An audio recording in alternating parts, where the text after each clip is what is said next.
I can feel the blood creeping up from the heathens. Got will, got fight, got pride, got reason. If they wanna go eat, then you know I'm gon' feed them. If you're coming for me, hope you're ready for a demon. I got eyes in the back of my head, I'm seeing. Take me for granted and you know I'm leaving. I'ma take what's mine with the webs I'm weaving. I could take this crowd from seeing to believing. Got a taste for blood and my tongue keeps bleeding from the words I spit. So sharp, so freezing, so cold. Behold, frostbite they feeling. I could tear you apart or I could go heal them. Don't believe in fate, don't believe in ceilings. I just need a taste and my mind starts peeling. I don't pace myself, I grind on kneeling. Got lust for change, I just love the feeling. I ain't gonna give up. Got too little time, I'ma live up. Head down, push forward through the tough times. Cause anything worth doing is a tough climb. And I ain't gonna give up. Got too little time, I'ma live up.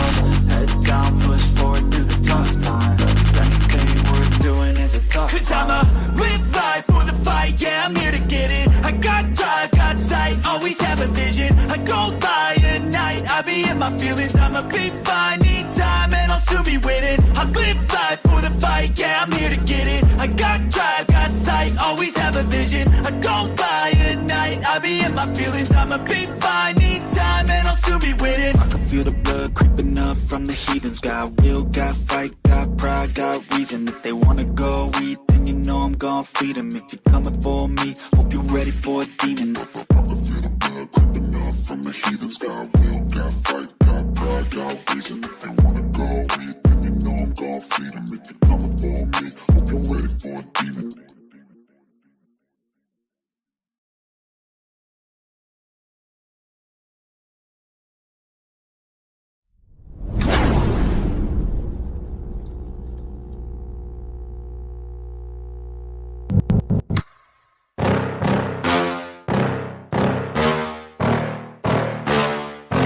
Yeah. Please tell me that I can't, that I won't, that I fail, that I'll never make it out, yeah. Please tell me all the bad, never good, fill my head full of every single doubt, yeah. Please say any negative thoughts, I pop off when I hear people say I cannot. I get off to the thought of proving everyone wrong, I won't stop to the top, so you better back off and get lost. I'ma stay loud, stay proud, never running out, never heading south. I'll be spreading out, call it word of mouth, can't put me down, I'll be getting loud. You can have it douse, not what I'm about, have your fucking cloud. It be raining now, I keep making sound, go another round, bitch I'm legend bound, can't stop me now. You don't wanna fuck with me. A slow burn like a disease. Just tell me that I can and I'll show you things that you couldn't believe. Just tell me that I can. Just tell me that I can. Just tell me that I can. Just tell me that I can.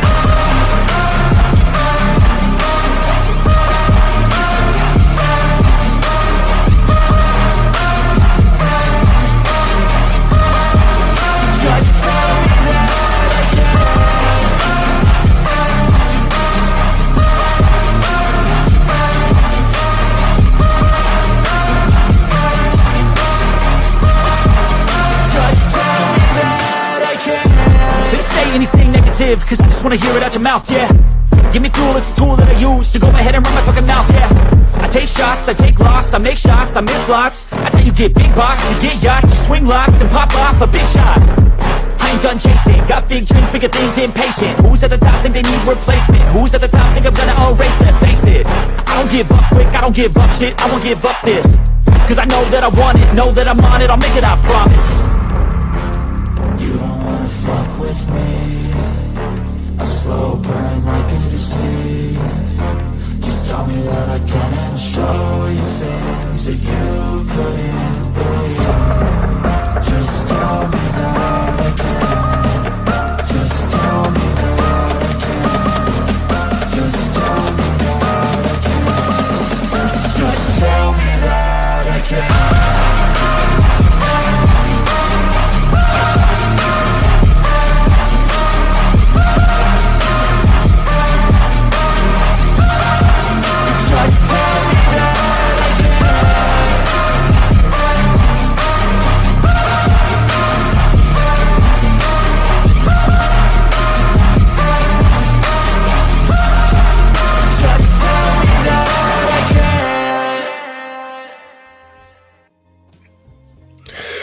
Good evening, everybody. Welcome to the Late Show. I am joined by Mr. Wilcutt. What's up, Dave? How's it going, Truth? I'm all right. I'm all right. So, Arlene, no, the video I posted earlier, like when you have a YouTube channel, it gives you the option to like make a trailer for your channel.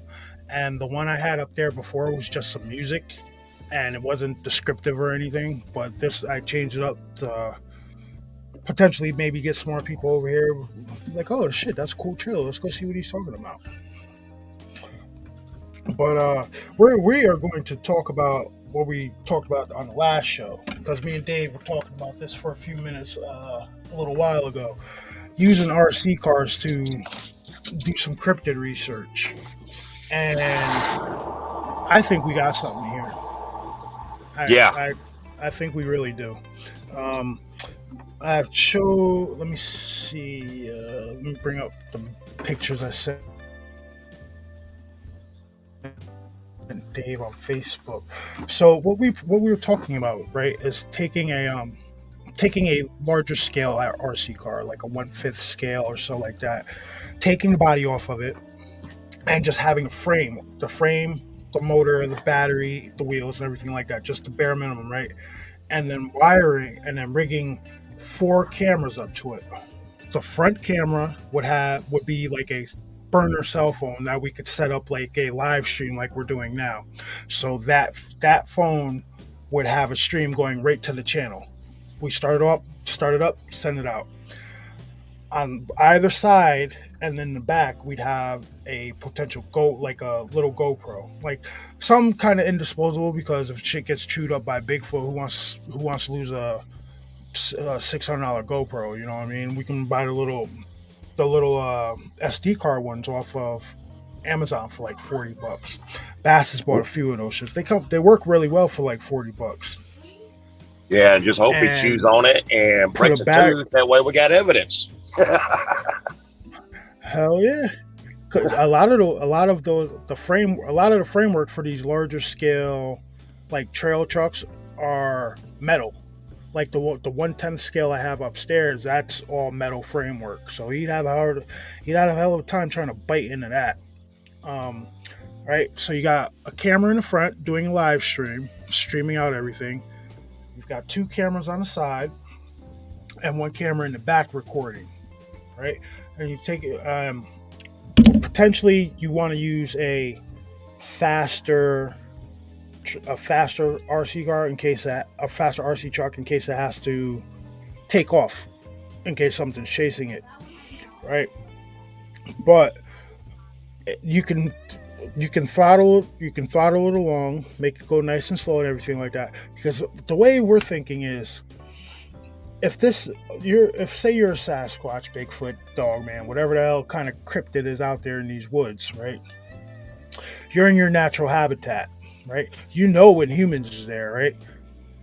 What if you're in your habitat and you hear the buzzing, like the whining of a fucking RC car motor, and you're gonna be like, I haven't heard that before, and you're gonna want to go check out, see what the hell's rustling around in the woods and potentially rustling around in the weeds and the leaves and everything like that, aren't you? I would. Yeah, I would. And then while the shit is, if that does happen, it's sending a live stream back to us. You know what I mean? And we could also rig it so that it could send the file wirelessly to the cloud also. Yeah. I mean, I think there is a lot of potential for this. Yeah. And I don't know, like I told Dave earlier, I don't know. Maybe people are doing it. Maybe they are. Maybe they're not. I haven't really heard of anybody using. Like, I've heard of people using drones and shit to investigate areas and everything like that. But I've never heard anybody using, say, a larger scale RC truck. Right. Because you can potentially sit in your truck, in your normal vehicle, and send this shit, depending on how powerful your transmitter and your receiver is. You could potentially send this shit a few hundred yards away. You know what I mean? And I'm thinking if we get like an enclosed trailer and get a large collapsible whip antenna to go on top of that trailer, we can transmit even further and go a half a mile. I mean, we can get there's so much shit with that we could potentially. I think it's going to. What's it say, Jonah? I think it's going to snatch it up and squash it. Okay, if it does though, we got cameras on it. We've got cameras on it, sending it to the cloud. Maybe not the GoPros, but whatever phone that was on the front of that would be sending the live stream back to us, so we'd see it potentially get grabbed. If you would see our experiment, you'd know what we're doing, right? And if we're all watching this shit and something grabs this, could you imagine that? The reaction we'd get if we're out there doing this with this RC car and something fucking grabs this RC car and smashes it, and we catch all of this on camera? Because I think we might be down $2,500, but the image would be worth more. I think so. I think the potential evidence that could be caught using one of these things is it's crazy, and I don't know why people aren't doing it. I mean, fucking the military uses RCs, the fucking police use RCs, like you know what I mean? Why not utilize it in cryptid investigation? Yeah, they're even using archaeology. Mm-hmm. Because remember, they sit those little RC cars up the shafts in the Great Pyramid. So I get what you're saying, John. I get what you're saying. Look at it this way, right? I'd be more willing to risk an RC car and a couple of cameras than I am myself. You know what I mean? That's the way I think about it. I'd rather send this RC car out there maybe to get this potential evidence, because I'm telling you, something would be.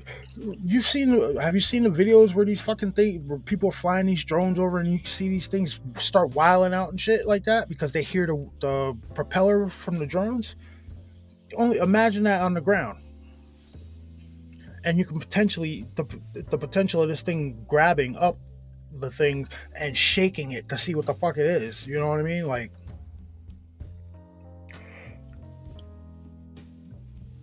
Hey, it's all. Listen, there's no. I get what you say. There's no sure things in this field. You know what I mean? It's all about trial and error and trying to get the right stuff trying to get the right elements to work so you can catch evidence. And I think, why not give it a shot? Yeah, it wouldn't hurt. What would hurt? Couple of broken RC cars? Right. And like what Holly says, using hunting dogs. No, because people have an emotional attachment to their dogs. Mm-hmm. So it's better to use a piece of equipment that can be replaced. You can't replace that hunting dog if something happens to it. No, because the animal that's a family member. You know what I mean? Like I wouldn't risk putting a hunting dog out there. I wouldn't risk putting any animal out there like that. Now, when it comes to like Squatch dog, Walt had, that dog was friends with him. That's one thing. But any other dog that hasn't been around them, it's going to be either fight or flight. And if they fight, they're dead. Mm-hmm. So why risk a life? Like how many? It's a good idea, but yeah, I wouldn't want to risk it. How many times have you heard the story of somebody's dogs being killed by a Bigfoot? I wouldn't put. There's that one famous one on the 911 call. Oh, yep. that Wes Dermer has at the front of his show all the time. Mm-hmm. Like I I can be an asshole sometimes, but I couldn't find myself to potentially put an animal out there. Unless it was unless I'm with it and it was like one of those fucking trained military like German shepherds or something like that, maybe I'd go out there with it. But I wouldn't put a dog out there. I'd Yeah. I'd rather do the experiment with RC car. And you put the speaker on it so you can play some signals. You put an extra battery pack on it, like those thin lithium ion packs you can buy at like Walmart for like battery charging and stuff like that. You have a couple on there for extra battery power to run your cameras. Yep. Right? And then you have your phone. You have that one phone up front doing your live stream, or protect. Like there's so many possibilities that you could do with this stuff. Yeah. And like I was saying, send it out and Doxy, they make tanks. Oh yeah. Yes, they make tanks. They make tanks. They make fucking jet fighters. All of this stuff, dude. And all that stuff is large scale. So, yeah. But that stuff gets pricey. Is it the one fighter, an F-15 or a MiG that the one guy has on YouTube? Mm-hmm. That thing is wicked. And those things are, see, that's what I'm saying. If you got the transmitter and the receiver from one of, say, like these large scale helicopters, these large scale jets that these guys use, right? And you put it in this RC car, you can get a few hundred yards distance out of that. You take one of these things a few hundred yards into the woods, and then you'd be able to maneuver it around shit because you have a camera right there. Or you even throw you have the camera in the front doing the stream, right? But then you throw one of the little mini first person view cameras in there that would send a signal back to a headset, and you could use that to maneuver itself around tree branches and shit like that without fucking putting yourself in danger. Yeah. And not only that, think of the way they had the drone set up. They can go up to 7 miles. Mm-hmm. And all we got to do is figure out the tech to boost it up where we can go a mile, which would only take 15, maybe 10 minutes on flat surface. And that way we're way out of range of being in danger, especially in somewhere like fucking Dogman territory. East Texas. Yep. Yeah, the big thicket area. Yep. Taylor, Mississippi. That would be another one. I think you can potentially do this in any active area that you got the balls enough to go into. Yeah, and the one area that I have that I won't mention, but it's really active, and there's a lot more there than Bigfoot. A lot more UFOs, orbs, everything. Like you could like on the farm, you could potentially take one of these. You could potentially take one of these rigs and send it out there to where those burial grounds are on the farm. Yep. You know what I mean? Plus, there's the whole potential of putting a night vision on it. There's potential of putting thermal, capturing thermal. Like there's a lot I think it'd be best with a thermal to put it on a drone.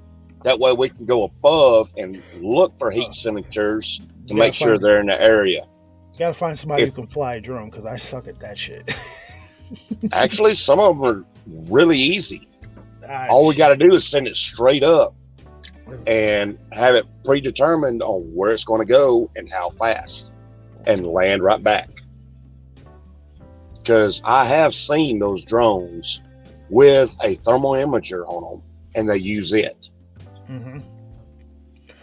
And all we got to do is check it, say, okay, stream that. So, hey, there's something here. Now we're going to hit the speaker and use whatever vault used. Like I was saying, with that little miniature board, flip whatever sounds to draw them in, be it rabbit, a deer bleat, or whatever. Or so yeah, dude, hell yeah. There's so much potential that that could be done just using an RC in a cryptid investigation. Dude, I'm really getting behind this idea. Yeah. Maybe there's people doing it. I don't know. Because So we're gonna go. I'm gonna touch. Do you guys remember that movie War Games back in like the '80s with Matthew Broderick? yes, Didn't they use fucking RCs in that movie? I'm pretty sure he used the RC cars in that movie, wasn't it? And one of those war game type movies in the '80s, they used RC cars to deliver shit. wait a minute, wasn't it Toy Soldiers? It might have been. Dude, I know Toy Soldiers, he used an RC car, and it had a camera on it. Mm-hmm. For back then. Like, there's, and the technology for RCs is so, and you can wire up LEDs to the shit. Yeah. And the LEDs, ladies and gentlemen, you can flip on with the switch. Do I have a fucking receiver on? Yes, I do. Where is it? I got a transmitter around here somewhere on the fucking floor. Where'd it go? Ah, here it is. All right, so check this out, right? This is your normal RC remote, right? You got your throttle, your brake, your steering, and every shit like that. Yeah, your regular store bought. Now, on a few of the RC remotes that I have, this shit has they have so many accessories and auxiliary ports that you can put in, so you could wire up bright ass LEDs on this thing, and then when you need to, you hit the button on your remote, and the lights will flip on, right? And they'll flip off automatically. And you can do like 4 or 5 different channels on the remote, so you can set the shit to do different things. You can set different buttons on your controller to do different things. Yep. How about this? Instead of a regular little small remote, we built a big one where we use like the steering wheel for a game. That way it's got the sensors and everything, a gas pedal, brake, and we've got the screens and the cameras right in front of us, just like those that fly drones in the military. So, Sean G, we'll touch on that in a second. We were talking about that shit too. But see, I know this shit can be done, right? Because people they can wire up a RC transmitter and receiver to a 2-ton car and control it remotely. So I know we could do this. Yep. I know we could do this. We just got to find the people that can actually do the wiring that we can get involved with it. I got a few RC cars. I'm gonna start fucking with them. I'm gonna start wiring some shit up. So Sean, we were talking about tie bacon to the RC, right? Me and Dave were talking about this earlier. That I think you would need a drone for. We were talking about potentially using a drone for. Yep. But you would need a drone that could carry at least, I'd want to say at least 6 pounds. At the max. At the max, 6 pounds. Because what we were talking about, right, is using the sternos, right? You take a pan, and you know the metal frames that the sternos are in. You take and you cut those things down to size so that you can put them in the pan, right? Before you take the drone off, put the drone in the air and lift it off and send it wherever you're gonna go. You're gonna take those sternos. You're gonna light them. Then you're gonna take another aluminum pan, right? You got a little bit of a space between the 2 pans. You're gonna take that other aluminum pan so the heat's right on it. You can throw some bacon in there. Take the a good drone pound. out. Yeah, good pound. So by the time it gets to where it's going, that bacon should be starting to sizzle, right? You drop it, Lift the drone off, bugger out with it. But you don't have to leave. Don't bugger off all the way with the drone. Drone's got to have a camera. So you sit there high above, 50, 60, 70 feet up in the air, have your camera facing down onto that pan and see what happens. I don't know. That's where a fisheye lens would come in. And you go... Go ahead, Dave. About 200 feet. That way, it can't be heard at that range. See, with that bacon sizzling and that smell was going to bring them in. See, Holly, our goal, what me and Dave are potentially trying to figure out are just different ways of maybe getting evidence, getting video evidence, getting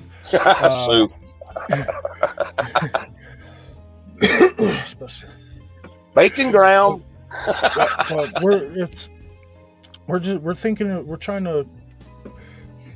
It's about to be fucking 2023. Why are people still doing research and everything the way they have been doing it for the last 60 years? Why not utilize some of the damn technology that we've had around?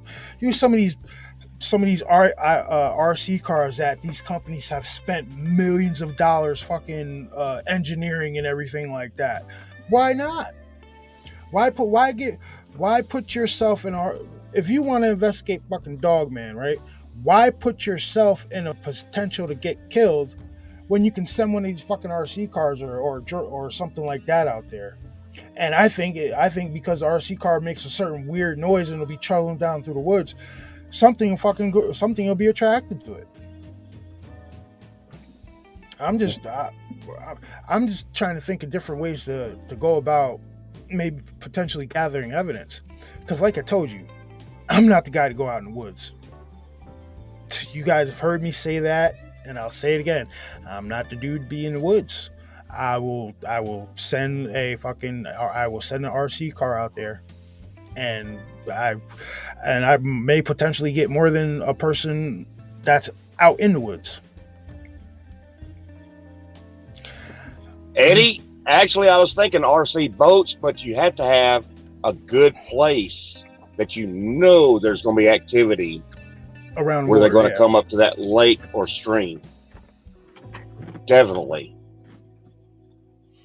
But I'd have to be a big boat to carry everything. Oh, yeah, and it'd be a speedboat to get out of there just in case. I know I sound like a bit of an asshole right now, but why work smarter, not harder, right? I'd rather lose an RC car than have my big ass chased out of the woods by something. Because I'm not fast. I'm almost 40. I'm not fast. Not anymore. Remember what I told you at the conference? Yep. They don't like dark meat. They like the white meat. That's why I went in first. Yeah. See? But exactly, Sean. Bait the area for a while with some shit, and then bring the RCs in and catch it. There's so much potential you could use use these RCs for. Well, even the bacon attachment. Mm-hmm. Even so, if you want to get real stupid, right? You go and buy one of these cheap. You go and buy a cheaper truck. Right, they sell a little fucking trailer that has a little tow hook on them. You can buy a little bullshit tow hook trailer for these things. You take and you put potentially a sizzling pan on the back of one of these tow hooks and have the RC truck drag it along through the woods with camera. I meant to ask you about that earlier because I was thinking of that. That way, you have one of the little disposable long lighters. And have the ignition where it lights it up and go light it thin after sitting a little while. But have it unhooked and have it back away 20 yards to where it's looking down and have the RC camouflaged like I was talking about. Yep. That way they smell the bacon, you got the RC camouflaged, and you got all the cameras on. live streaming every one of them. That way you see them all around, 360 and up, depending on the area. Like, I'm gonna show you what I'm talking about here. Like, and mind you, all this shit, depending, you can get it all depending on what scale you want. You can all get it to scale. You can get 1/5 scale, 1/10 scale, whatever you want to get. So this is what I'm talking about. Let me see. Did I share it to the thing? All right. So like that's a trailer. You take your RC car, you drag something sizzling on this trailer into the woods. You put like some high, put like a little high siding on it so the thing doesn't really tip over. You put those sternos with the sizzling fucking bacon in there, and you take your disposable RC with your disposable cameras on it that's sending a signal to your live stream or your cloud device, and you let that go. You go send that out into the woods, and you see what happens. Yep. Why not utilize this type of stuff? And the things that people can build, and yes, Sean, exactly. Matter of fact, give me 2 seconds. I'm gonna go grab this one RC I got, and I'm gonna show you what I'm talking about. Yep, Sean, we already talked about that, about the call blast. If you know anything about CBs, especially the older ones, a lot of drivers had little sound boxes on them that you could switch between. What were they? One was Speedy Gonzalez, the Roadrunner, different little sayings, and you could have different little calls for each one. And all we got to do is flip a switch and broadcast a rabbit squalling in distress, a deer in distress, anything. All right, you can hear me? Yep. All right. Let me change the lighting in my studio. Hold on 2 seconds. Make it white. Go to this app. Change these lights. Oh, if we get one big enough, Eddie, we can have Chase driving it. Oh, I didn't say that. Oh, the wee little leprechaun. He's all right. Put Chase in a power wheel. I've seen them boosted up where they're fast as hell. Yep. All right, so let me check my network settings. Check my network settings. Just trying to mess with these lights, dude.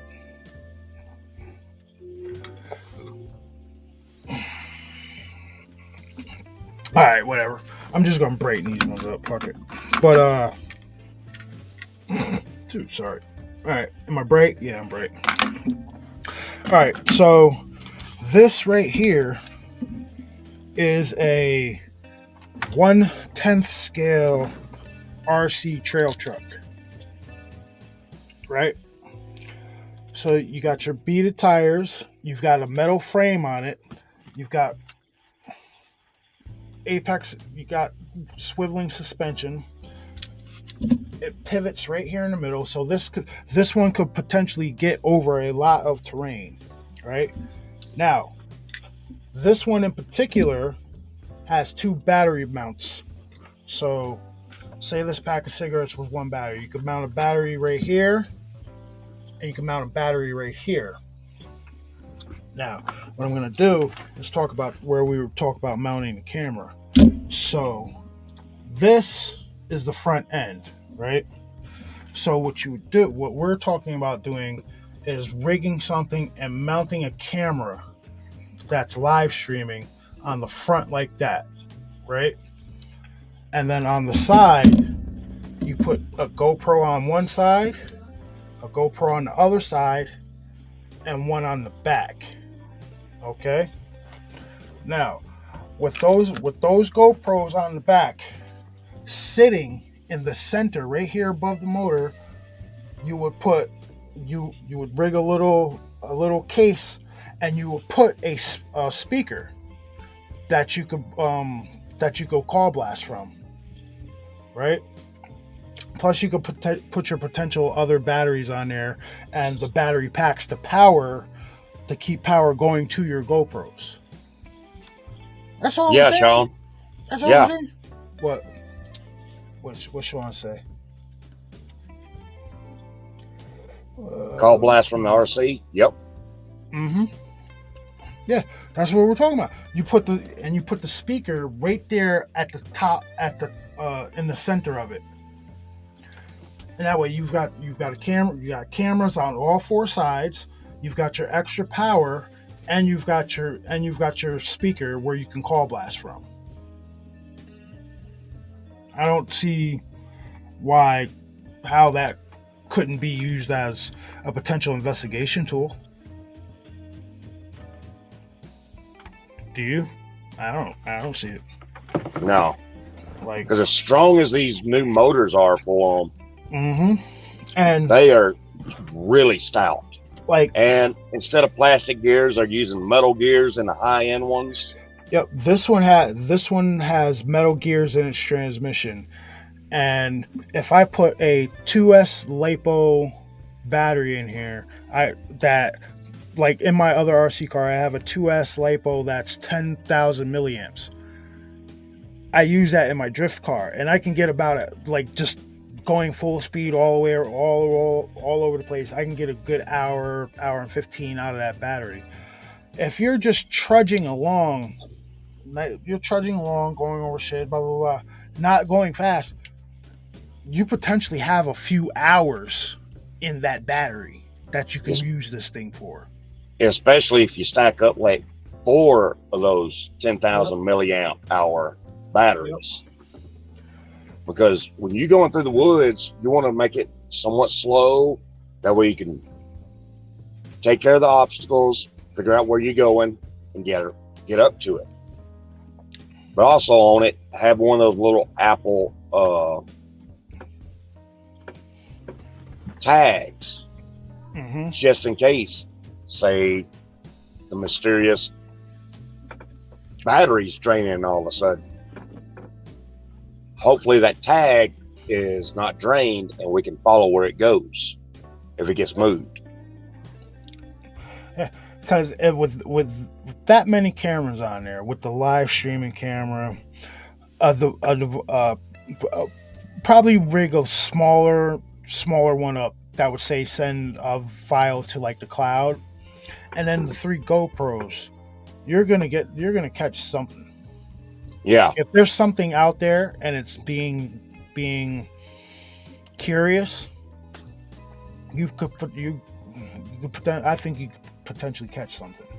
That's why I mentioned with it sitting, have a mic that we can sit there and listen to and just turn the cameras on every once in a while. Because with 40,000 milliamps, that's going to last over a day just sitting there. And broadcasting sound for a while isn't going to hurt. Yeah, it ain't going. Oh, go ahead. It won't pull that much power. Illuminati, you make a good point. Like I said, we're just spitballing here. This is quick ideas we're coming up with, potential investigative resources that we could. Sterno doesn't have to be used. If we could find something to electrically do this, like heat up this bacon in this pan, hell yeah, we do that. I don't want to start no goddamn forest fires. I don't need that on my conscience. Yeah. You know what I mean? That's something we already talked about earlier off air, was the rigging we come up with, whatever area we come up with, say it be on a power line or somewhere in the woods that we can easily get to. We already have a predetermined place that we move leaves, dirt, whatever, have a good 8-foot wide spot that it can land and it's pure dirt. Because when taking it in with a drone, you go in slow and easy, drop it, hit the release, get out. Now, look, like I know this seems comical to some of you guys, but I think it can be done. I really do. And I don't know why people aren't doing it, honestly. But yeah. I listen. If it's going to give you the potential to gain more evidence, why not try it? It's worth a shot, right? Yeah. I mean, it's all trial and error in this field anyway. No matter what you try to research or investigate.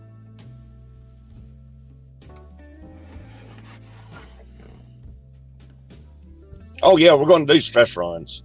Oh yeah, definitely. Like I was telling Dave earlier, I'm thinking about rigging this one up probably tomorrow and seeing what it's fucking around with it.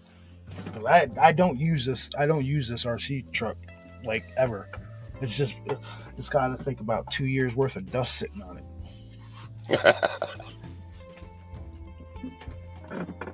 Yep. What gears are in the differential on that? Is it plastic gears? No, metal. It's all metal. It's metal gearing in this, yeah. Good. A lot of the trail trucks and crawlers and the higher speed, larger scale trucks, they all come with metal gearing. Okay, good. Because of the size and the speed, you'll chew that plastic shit up. Yeah.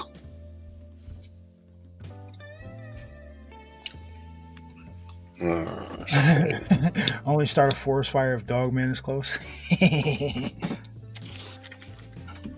Shit. Yeah, I can hear Smokey the Bear now. Don't start forest fires. If Dogman shows up, burn that motherfucker to the ground. Fuck around, start playing assault rifle fire through the speaker, see what happens. You never know. Do a vault. We could do a vault. Put the speaker on there, right? We do a vault. He played the baby crying, didn't he? Yep, that's another one. Mm-hmm. See, like Eddie, the RCs, I could rig all that shit up myself. Like it may not seem like I can do all it. I could rig up the cameras and the speakers and all that shit myself. Like, I might steal. Bass has got like five of those cheap GoPros. I might steal a couple. Yeah. Did he pass out after eating those big ass sandwiches he made? No, he so he was like, "Yo, you want to do a show tonight, right?" And I was like, "Yeah, definitely." And he's like, "What time?" I'm like, maybe 8:30, 9 o'clock. He's like, "No." I'm like, "Why?" He's like, "Can't go live until after the Cowboys play." I'm like, "Fuck them Cowboys." Are they even doing good this year? I have not followed any NFL whatsoever. Don't ask me. I don't watch them. Only sports I've been following is my kids' sports, which my Like I was surprised I saw Ole Miss was 6-0 now for the year. What's up, Cole? The only sports I really follow now is my kids. Like my oldest son, he plays soccer. They won. My 6-year-old plays soccer. They lost, but he scored 2 goals. And then my 9-year-old, he plays football, and they blew out the other team. It was like fucking 25 or 28 or 25 to zip. All right. Now, my 6-year-old, that's fucking 6. My 9-year-old is considered on the juniors team. So they really only put them in the game when they're like blowing people out and shit. So they're blowing the team out and they put them in the game. And the first play of when he got in, he fucking laid the wood on this kid, dude. Like, yo, man, like so much so that the coach came over and was yelling at me and my wife, "Did you see that?" I was a proud moment. He leveled that kid, right? And then the next play, they ran right back to his side, and he fucking dropped that kid. He leveled that kid too. And my wife actually got that one on camera. So, and then like the rest of the game, they didn't run to his side. I was like, you see what happens when you make your tackles? They avoid you. Yep. They don't want to deal with you when you hit them like that. Oh man, I was so proud. Hell yeah. Because he when he goes out there, he only plays on defense, but when he goes out there, he plays defensive end. So like when I was coaching him last year, I had him at defensive end, and I was like, yo, what you do at defensive end, you stay home until you have to go forward or back up. And that's exactly what he did. He stayed home. The kid didn't even see him. He came out of nowhere and fucking drilled him. I was like, yeah, Caleb, yeah. So I got amped. Wasn't like for me in 7th grade. Because I remember who we played was Oklahoma. Yeah. The dude I had to go against when I was defensive end was 6'3" against my 5'5" little ass. He weighed 350 pounds, and he was just rolling all over me. He was picking me up like a damn teddy bear. There's all night. There's one kid on his team. This kid's got to be like maybe 3'8". Like he's small, and we're sitting there while the kid's mom is standing. I know his mom. His mom's standing like 10 feet away from me, and we're both watching the game. And we see the kid get like just shoved to the ground by like this kid's like 5'8", right? And then what happened? He got right back up and started pushing him over back. I was like, yo, yeah, yo, yeah. I get amped up watching kids sports. Not to the point where like I'm that parent that like fucking tries to like I'm not trying to live sports vicariously through my kids. You know what I mean? I can't stand people like that. You just enjoy watching them out there playing and and doing good. Yep. There was this one last year, this one dude, his kid was awesome. He played quarterback for me and shit. And like a couple times there was one time where the kid got hurt, and I moved him from quarterback to wide receiver so he didn't get hit, so he can like rest for a minute, because we don't throw the ball, we're just running team. And then he starts bitching to the president of the league, who made the decision to take my son out of the quarterback, blah blah blah blah. I'm like, yo, you can't curse at the parents. That's why I stopped coaching. But I'm like, yo, if you got a problem, dude, if you got a problem, fucking say something to me. Don't send the president over here. I took your son out of that position so he didn't get hit anymore. The kid's 9 years old. I don't want him having fucking broken bones or something like that. You know what I mean? Or bad head concussion or a broken neck. Yeah, like the kid was awesome player. And then like the last game of the year, that kid, man, listen. It was the last game of the year, right? It was a night game. It was muddy. It was fucking awesome. It was awesome watching those kids play. And it took all season for them to click. And then that last game, under the lights in the mud, they started clicking, and they were bulldogging this other team, man. It was fucking awesome watching them.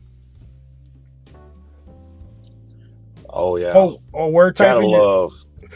See, I coached a few girls on the team. Some of them girls are beasts. Yeah. There was one from one town in Orange County. She played their quarterback. She's fucking awesome. Matter of fact, the Middletown, New York high school team just had a girl be their they just had a girl start as their quarterback. First girl ever to start Section 9 quarterback, and she won. They blew the other team out. Oh yeah. There's gonna be a woman in the NFL soon. She gonna be diesel as hell, but she gonna be there. Truth. Oh yeah, I could do. See, I'm not a football guy, right? I'm a basketball guy.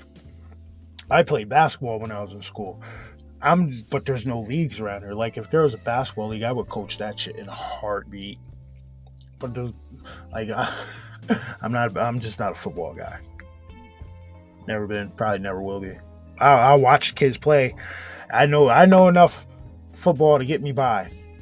I know how you're supposed to, like, when you're down in your 3-point stance and you explode. I know you're supposed to come up and grab them in their fucking pads like this and push and drive them back. I keep telling kids, you grab them and you get them up underneath their pads like that, and you get them tilt back. You get them tilt backwards. You can move them whatever way you want. You hook your thumbs underneath that pad and push it up into the throat, or up into the chin. And I keep telling the kids, like, yo, if you are close enough to push a person, you are close enough to grab their jersey. You're allowed to grab, like in the league football, little league football up here, you're allowed to grab the jersey, like the back of the jersey, like where the numbers are and shit like that. You just can't do horse collar. So, like, we were watching the game earlier, and this big, like, he's on my son's team. He's one of the bigger kids on the team, and he got close enough to this kid to, like, push like that, bend his elbows and push, and then he pushed the kid forward another like 5 yards. Like, dude, if you got enough, if you're close enough to push him like that, you are close enough to grab him and drop him. Yeah, grab them and bring them back. Yeah, I mean, I'm not gonna say anything about it though, because the team is undefeated. Like, they're really good. That's good. Well, that gives them a lot better confidence later on. Yep, definitely. And then next Sunday is the last game, or the last regular season game. It's against the other team who's tied with my son's team for first place. So that should be a really good one. I might mess around. That's at like 1:45 in the afternoon. I might try to bring like a decent, not use my cell phone, but like an actual something I can maybe live stream that game with. But that's going to be a good one. And then it's playoffs after that, and then potentially a championship. Like, I think my son's team has potential to win the championship this year. Like, they're really good. But hey, I love youth sports. I can remember when I was playing basketball in high school, right? My dad would be up in the bleachers, right? And every time, like, when I would touch the ball, he'd shoot the ball, Jay! Shoot the ball, Jay! Like, he's like, him and my grandfather were like our biggest fucking cheerleaders. Like, it was ridiculous, dude. Like, so much so that it'd be embarrassing at points, but it was awesome. Like, you know what I mean? I want to be like that. I want to be like embarrassing, like embarrass the hell out of my kids while they're on the field. Like, yeah, hell yeah! Like, good tackle! Shit like that. Like, you know, you gotta do the war paint and everything else. Oh, hell yeah! Like, my wife's from Boston, so she's fucking genetically loud, dude. Like, like so much so, like she was really loud earlier, and I had to go sit like away. I took my chair and sat like at the other side on the other side from everybody, just so I could like actually see and hear what was going on, because she was getting loud, boy. I think she might have been the loudest parent there. Fucking good game though. And the great thing, I commend it. The other team was from Red Hook, not Red Hook, New York. Was it Red Hook, New York? Yeah, Red Hook, New York. The Red Hook Raiders. And I am commending that team and their coaching staff, because they had a kid with CP, cerebral palsy, on their team, and he played. Good. Yeah, hell yeah.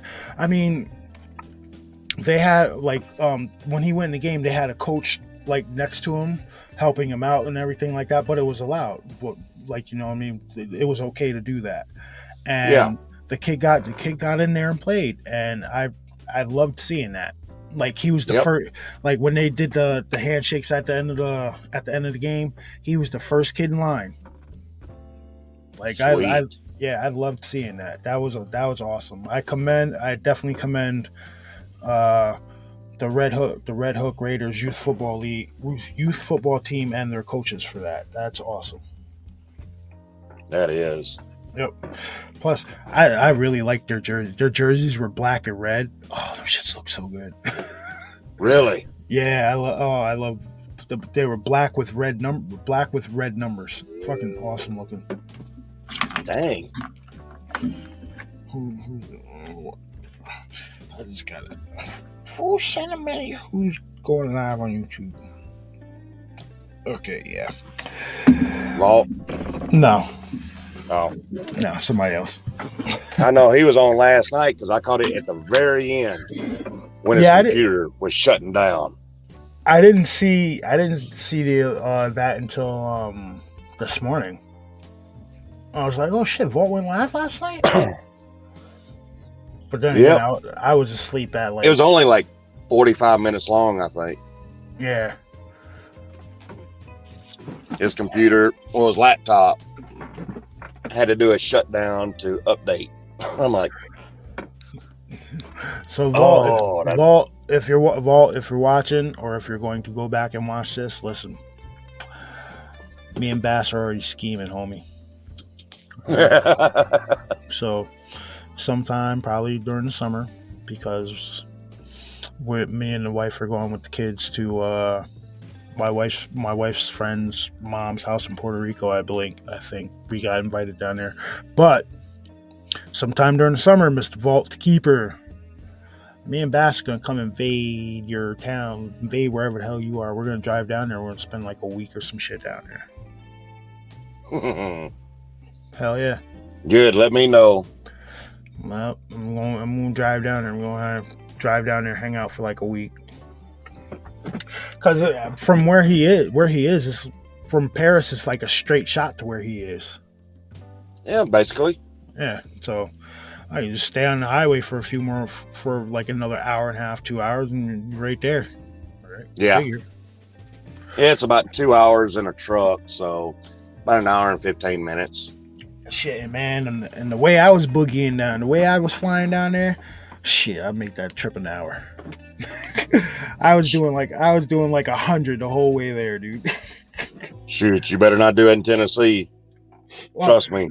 No, when we got to Tennessee, I slowed down. I slowed down. Oh yeah.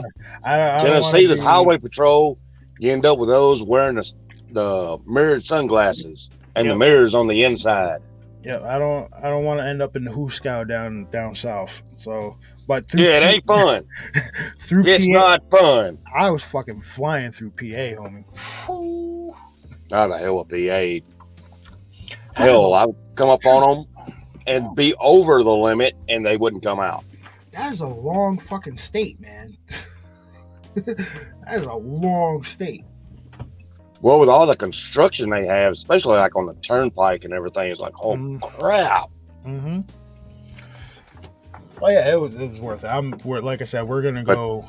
PA ain't nothing compared to Montana, Texas along I-10, or I-5 in California. I think California is like 700 miles. I-10 in Texas is nearly 900 miles.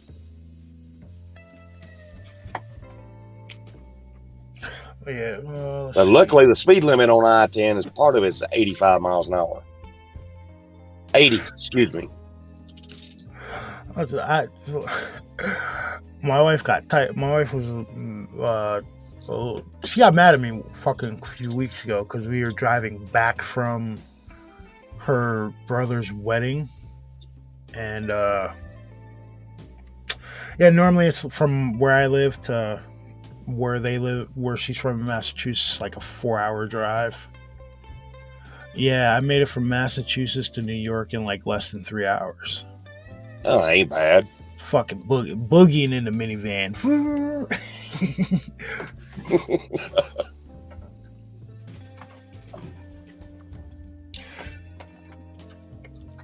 So, hey, I'm gonna drop the link in chat, guys. You guys want to hop in, shoot shit with us? Give us your thoughts on potentially using an RC to investigate.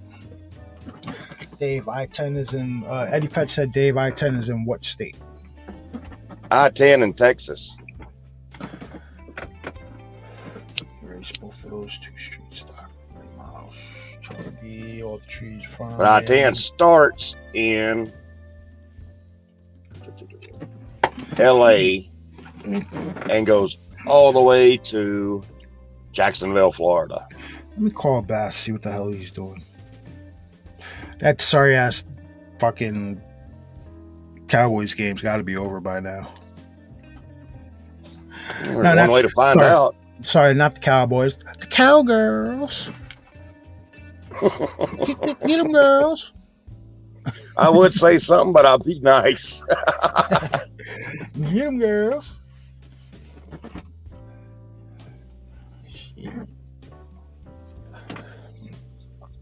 Now, see, 80 is nice. The speed limits in New York, they're fucking weird. They go from 55 to 65, back down to 55 real quick. It's stupid. Yo, so what do you do? It drives me nuts, especially over in the Buffalo area. Hey, I'm live. Man. All right. I don't know what the hell he's doing. He's doing something, though. He said, I'll call you back. Let's see.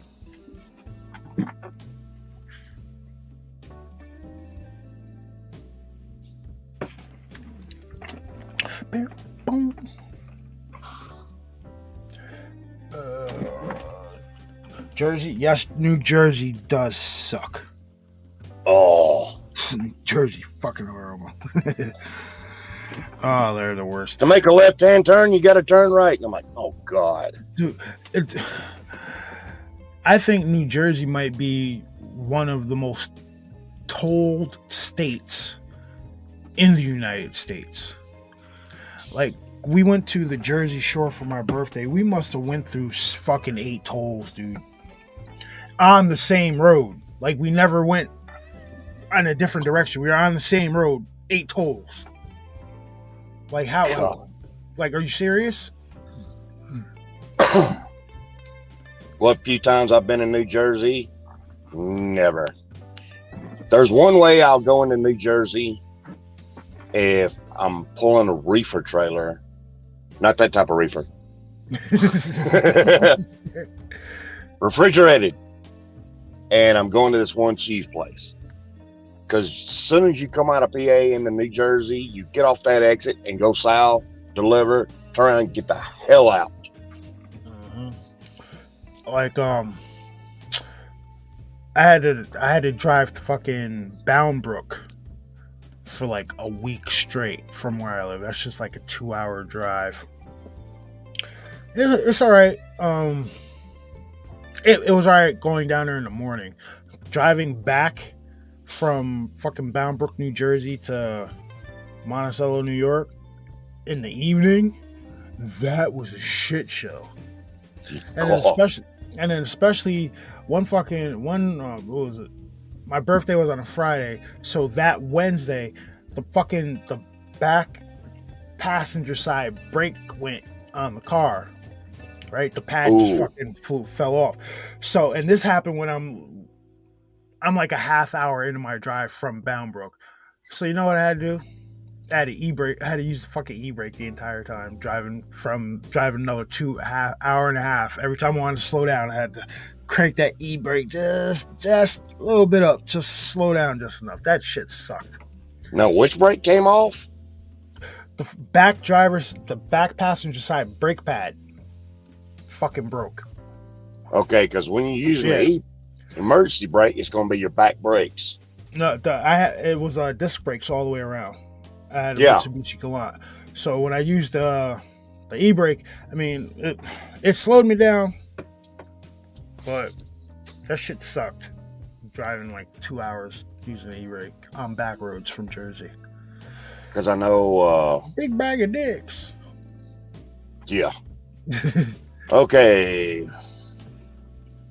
There's 239 left in the fourth quarter. So Oh, of the Cowboys game? Yep, and they're losing. It's not surprising. Oh, yeah, they're going to have to come up with at least 10 points to win. They ain't going to do it. Oh, no shit, Arlene. You guys used to come up here? That's cool. Arlene used to come up to my neck of the woods. Yeah, I don't mean any offense, but they used to, this area, they used to call it the Borscht Belt. Am I right? Because of all the Jewish hotels that were up here. You had Kutchers, you had Grossingers, you had quite a few of them. And like in like the 50s and 60s. In the 50s and 60s, this area was jumping. Like fucking Wilt Chamberlain worked at Kutcher's. He was a bellhop. Yeah. Yeah, they used to call it the Borscht Belt. Yeah, right there where you're at, you're not far from the Poconos, which is just south of you, really. Oh shit! White Lake is where you fucking hung out. I work at a house. My second job, the house is in White Lake. Probably not too far from where you were. Yeah. All right. So, yeah. The area's changed. There are a lot more. All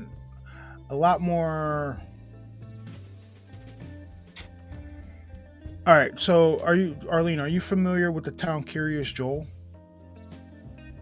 Down near Monroe Woodbury. Curious Joel is a town in New York which is predominantly Hasidic, and that's what it's kind of starting to look like up here now. Like they're building places all over, and they're big. But it's cool though, because the ones that hang out up here, the ones that are up here all year round, those are some cool ass people. It's the goons that come up here for the summertime and shit, that they'll throw their garbage out of a moving car and shit. All the city people. Yeah. And what drives me crazy about that is, right, they come up here and they get their car insurance and they register the car insurance up here, which drives the rates up here, and they take it down the city and fucking getting accidents and shit. Yep. It's so stupid, but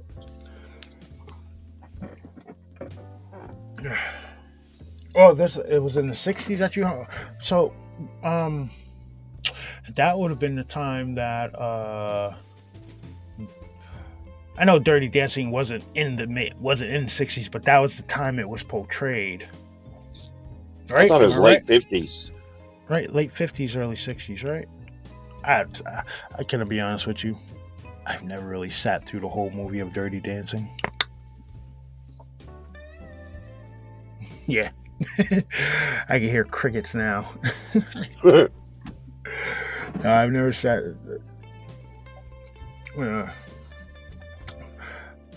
But yeah, oh, that's cool shit. Arlene used to hang out. Arlene used to hang out up here. Nice.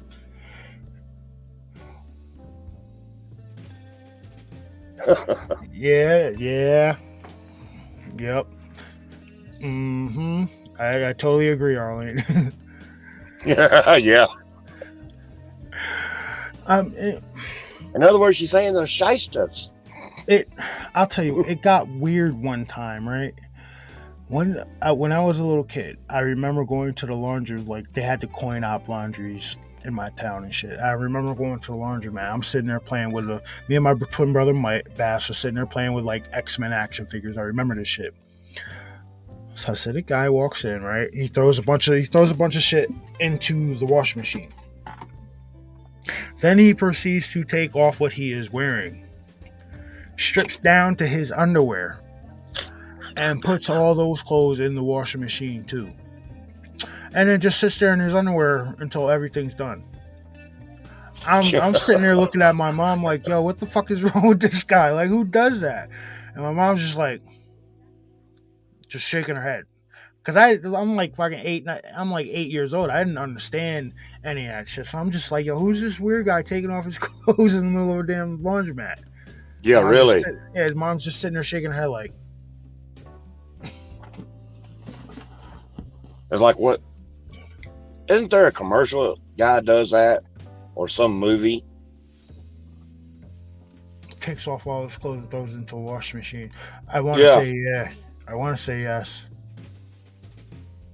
Well, at least you know where it came from. Some future Hollywood producer was sitting in the laundromat right then at that moment and was like, "Yo, I'm gonna use this shit somewhere down in the future." Just as funny. Did he do a sink bath? No. Sean. He took his clothes off to his skivvies and his socks, threw it all in there, and just sat there and waited for it to get washed and dried. Believe me, I'm not making that shit up. I don't know. My mom didn't let me get close enough to smell them. I don't know, man. You run into that a lot nowadays with these immigrant drivers out here at the truck stops doing a sink bath. I'm like, what the hell are you doing? There's showers. Like, dude, just go wash your balls, man. Yeah, I don't know.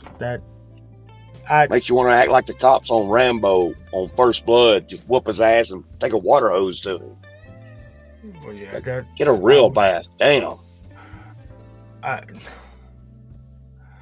Not like as an adult, I would probably fucking say something like, "Dude, what the fuck are you?" Maybe not curse at him, but like, "Dude, you know that's inappropriate, right?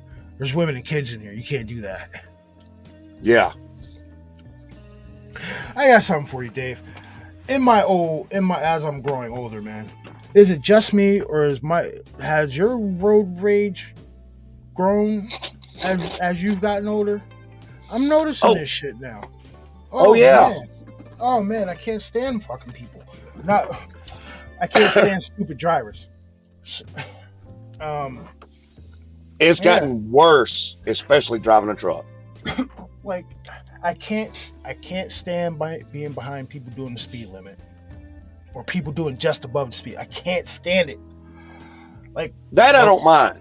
I mind that shit. I hate it. Like, I need to keep a certain speed so I can keep my fuel at a certain height. What's up, Charlie? Now, I need people to move with a sense of urgency, and they don't do that. It's been pissing me off lately.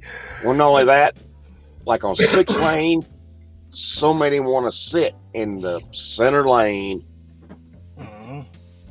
like when they don't need to be. Like going slow. Like Miss Truth doesn't drive with a sense of urgency. That shit kills me when she drives. I'm like, I be driving fucking crazy. And then I'm gonna start being a dick. I really am. This is what I'm gonna start doing. People who park in handicap spots that aren't fucking handicapped. People who park their trucks, cars, or whatever in a spot in a way that nobody else can park next to you. I'm gonna start carrying stickers around with me, and they're gonna be stickers of a penis, and it's gonna say, "Don't be a dick, park right," and I'm gonna put it on their fucking car. Because earlier, a little bit of rage kicked in. Me and the wife go to the fucking store, and we roll up, and somebody in a Jeep Wrangler, right? Well, they pull. All right, so say this is the parking line, right? That's the parking line. They pulled their Jeep Wrangler in like this, and they were straddling the fucking line. There were 2 tires here, 2 tires there. So I'm like, immediately I was like, all right, fuck these people, fuck whoever's driving that car, right? Immediately. So we go in the store and we come out, we're walking towards our car, and I see the person who's loading the person at the Jeep with the back door open is loading this Jeep, and it's a woman. Now hear me out. It's a woman, and she just gave off this fucking Karen vibe. not care a fucking yuppie vibe.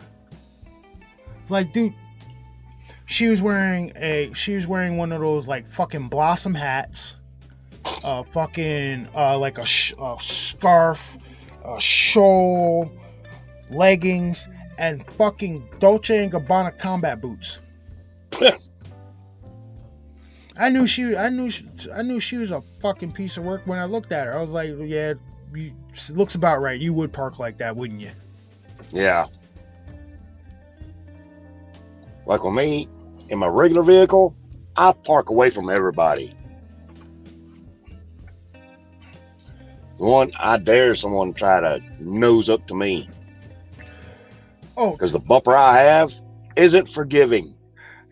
That shit kills me. Like last month, I did it on purpose, right? Me and the wife go to the store, and I park near the end of the parking lot. There's no other cars around me, right? There's plenty of fucking spaces, just me in the space. I come out, and people said, "Fuck all these empty spaces." They got me surrounded on like all four sides. I'm like, yeah. Why? There's fucking 20 spaces over there. Why are you gonna come park right next to me? Every time. I couldn't. Oh, dude, we need to do away with some people. To me, those are the nosy people. They got to see what's inside your vehicle. Mm-hmm. It's like those people that do that. The people that smoke cigarettes while pumping gas. Those type of fuckers, they all need to be sent to a fucking state with high fences, and leave them to themselves. Like that. In the summertime, yes, because depending on how deep those tanks are and how hot those tanks are getting, because the hotter it gets, the more vapors you're gonna get off. That's what's gonna blow up, not the gas itself. Like at the height of COVID, it was 2021. I'm at the gas station, pumping gas, right? And I look over, pumping gas like this. I look over my shoulder, and there's some fucking idiot standing there at the pump, putting the gas, pumping it. He's got it pressed, pumping it, sitting there fucking smoking a cigarette. And then as I turn around and I see him, I give him like this squirrely look, like, yo, what the fuck is wrong with you? And then what he does is he latches the thing so it does it automatically, and walks around to the other side of his car and keeps smoking. Like, dude, like gasoline, that shit will blow. Diesel fuel, no, it won't. No, he was pumping gasoline in some beat up ass pickup truck. Yeah. It's like, dude,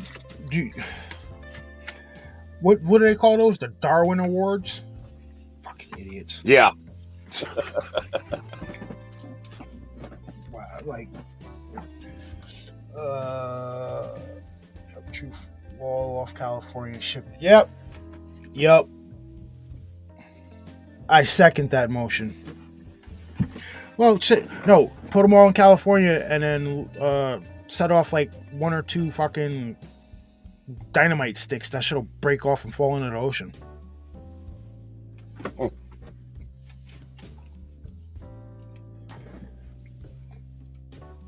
Yep, perk the Dude. Yeah, I'm gonna start putting stickers on people's cars in like the most inopportune spot too. Like on their rear view mirror, like side view mirror, or like right on the fucking middle of the driver's side thing. Yeah, there. So they can't see. So why is there a dick on my windshield? What the fuck? Who did that? You know what I mean? Just gonna tell you, don't be a dick. Park right.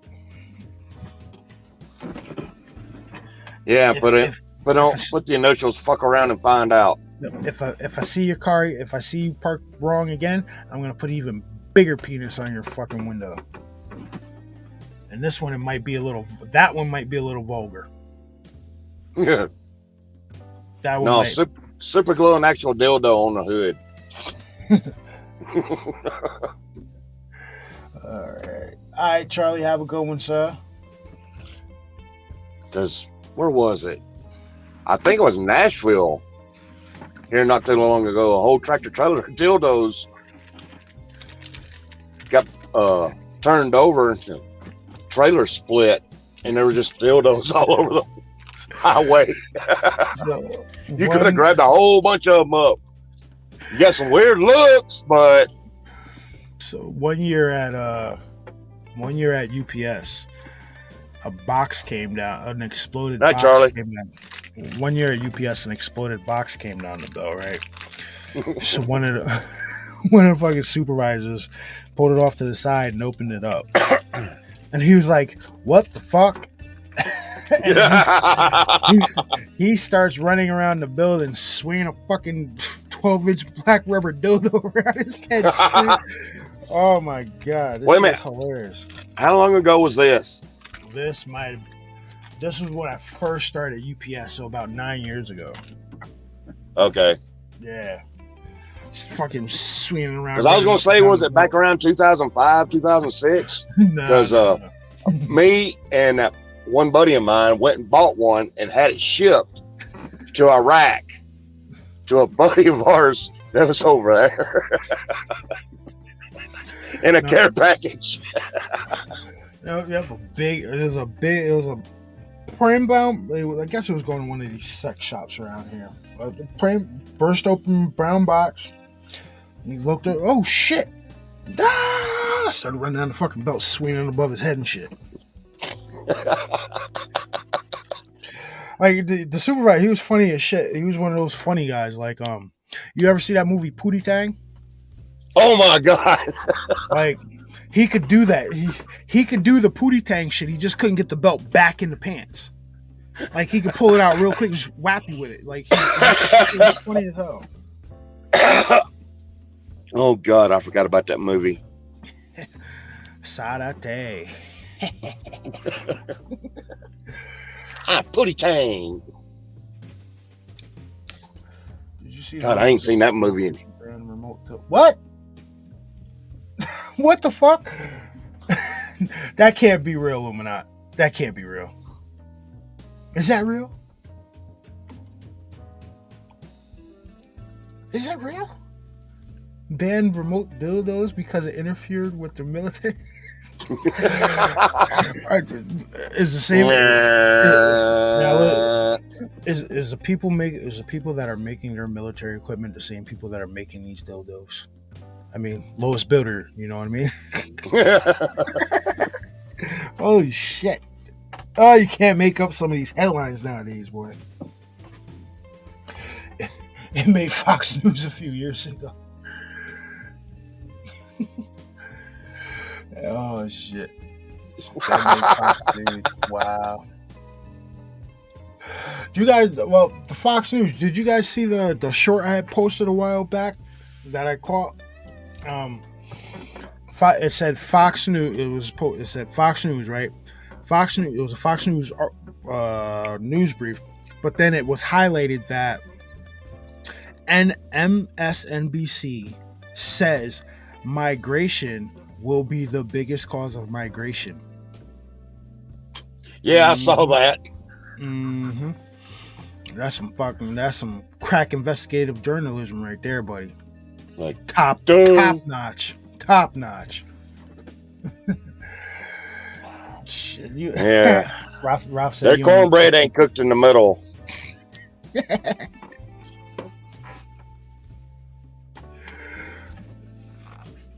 There. Wall Truth's facing is covered with phallic stickers. What? The fuck do you see phallic stickers? What are you talking about? The wall I'm facing? What wall? What wall? What wall, Eddie?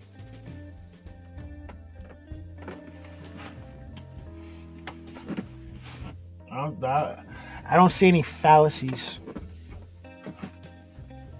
I see a Bigfoot. I see a few signatures. Iron Man, Deadpool, Venom, Batman,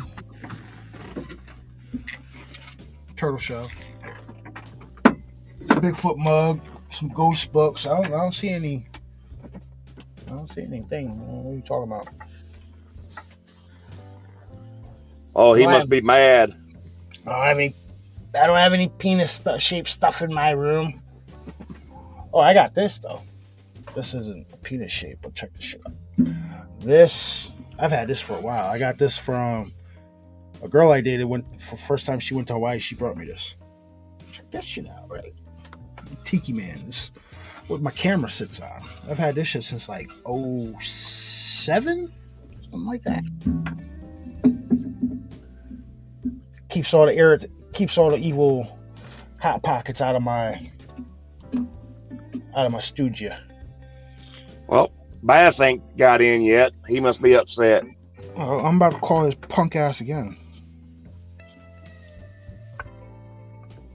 Who's some of your friends? Hey, the one on the top looks like it's the one that is on the Brady Bunch. Which one? Your little totem. Oh, my thing? Yeah. I forgot exactly what that was supposed to be.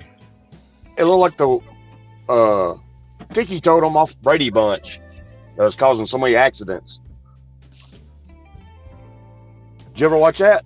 Yep. You know, I haven't had any since I put that thing in here. I haven't had anything weird happen in my studio. Like fucking that one time my wallet disappeared for like 2 days and then showed up on the floor of my studio. None of that shit hasn't. Oh yeah, I know you're fucking around, Eddie. But yeah, none of that weird shit has happened since I have my little tiki guy down here. Bass needs to get one. He need to do something. I can't believe the bottle come up missing.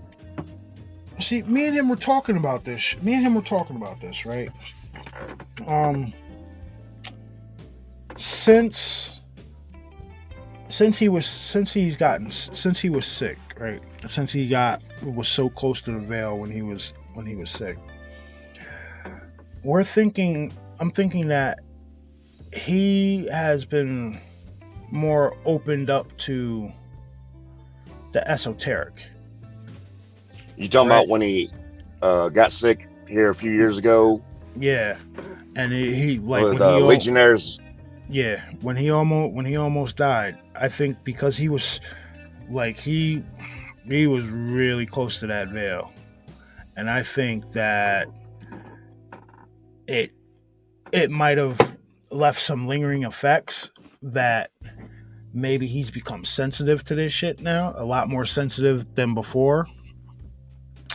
Whereas over the last few years,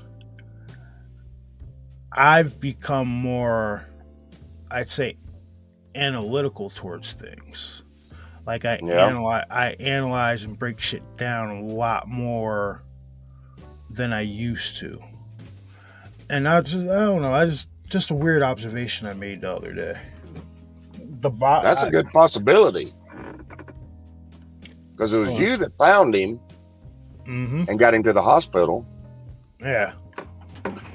So I think that might be something that's going on. Who was butthurt? Who was butthurt, Stacy? Yeah. I don't know. I have no idea what's going on in chat right now. I'm seeing something about somebody being butthurt. I'm seeing smiley faces. What the fuck's going on down here? Yup. See. Yeah, and I just now a lot of the paranormal stuff's been happening to him after he got sick like that. Now before that, he was approached by a few awkward people. Like one dude was staring. Bass used to work at Finish Line, and one day he had helped this guy and his daughter out, whatever. And it was really weird because he said the girl wore like a size 13 in men's shoe or some shit like that. So that's what stuck out to him, right? And he says he got he got done helping them, and he started walking away, and he said he could feel somebody staring at him, and he turned around, and it was the dad, and Bass walked over to him and was like, "Oh, is everything all right? Can I help you with anything else?" And the dude told Bass that one day he would work in a church. Don't know. I don't know. And then on 2 other occasions, no, actually 3, because one person, he was messaged by somebody on fucking Instagram. Well, he could technically say he's working in a church now, a cult. Yep. But he's been approached 3 times about joining the Masons. Yep. Like, I don't know. That's never been offered in my purview. That shit's never happened to me. So, but he just, like I said, I don't know, maybe he's more sensitive to it now. And he talked to, so I'm sure you've heard Bass talk about the voodoo practitioner, right? Yeah. Now, apparently the gentleman wants to come on the show. Yep. And I don't know how I feel about that. You know what I mean? Like, I'm not. Yeah, because after he gave him that bottle with the oil and whatever. But apparently the oil, like Will said, apparently the oil was supposed to be like protection oil or something. So there wasn't anything negative about it. I'm kind of thinking that whatever was in the apartment before he brought that bottle in there, even though he didn't spread it, that thing might have sensed it or like got a whiff of something. That's what I was telling out of it, and it agitated whatever the hell was in there, and that's what caused those prints and everything to get moved and shit. Yeah, it was freaking. It knew once someone told him that they moved, it started freaking him out. Mm-hmm. And once it knew it was freaking him out, it kept doing it. Yep. So that's when he went and put that bottle in the mailbox, and now it's gone. Yeah, so I think that bottle definitely caused whatever was in there to start acting up. Now, I was talking to him earlier, and he's got new neighbors. They moved up to the apartment he was in before, and that's the same apartment where he saw. Yeah, rough. But that the upstairs apartment is the apartment where he saw that big ass black shadow standing by the refrigerator. So I told him to check, to like ask his new neighbors and shit, like if because they've been there about a month and a half or so. I told him to expect, to ask them if they've experienced anything weird in the apartment since they've moved in. Because if they haven't, that means it's just happening to Bass. You know what I mean? Yep. Because that means that whatever it is not just in that building. It's actually following him. So that means it would have followed him from. If they're not experiencing anything upstairs, it's definitely following them, because it wouldn't have moved. If it was something in the house, they'd be experiencing it too. I'm kind of getting the feeling that they aren't, because they're I believe they're Spanish. I don't know what kind of like Spanish they are. I think they're Mexican or whatnot. But I know how they generally feel about like the supernatural and the paranormal and shit like that. So I would think something might have been said or something already. But I told him to go ask the neighbors, like, yo, have you guys seen or heard or experienced anything fucking weird up here? And it's always worth a shot. It's just a question. Yeah. But he also needs to approach them in a certain way and not just say, shadow people. Just No, asking a favor. Felt weird in there. Or, yeah, but like, yo, listen, have you guys ever, like, since you guys moved in, have you experienced anything weird, strange in the apartment? Like, and don't describe anything. Just be like, have you experienced anything strange? Any odd stuff occur while you guys have been staying here in this apartment? And yeah. See, Leave it open to interpretation. That way they can open up. So Stacy, the stuff with Bass has been going on since he moved into that building, and he lived in an apartment up on the upstairs floor, but then he moved to an apartment on the downstairs floor. So it's still the same building, just different floors. So he. Oh, look! Who's that? Hold on a second. Hey, speaking of the devil, we're talking about your ass right now. Hop in the stream, you'll find out. All right. Bye. All right, ladies and gentlemen, Bass will be joining us in about half a second. But what the hell was I saying?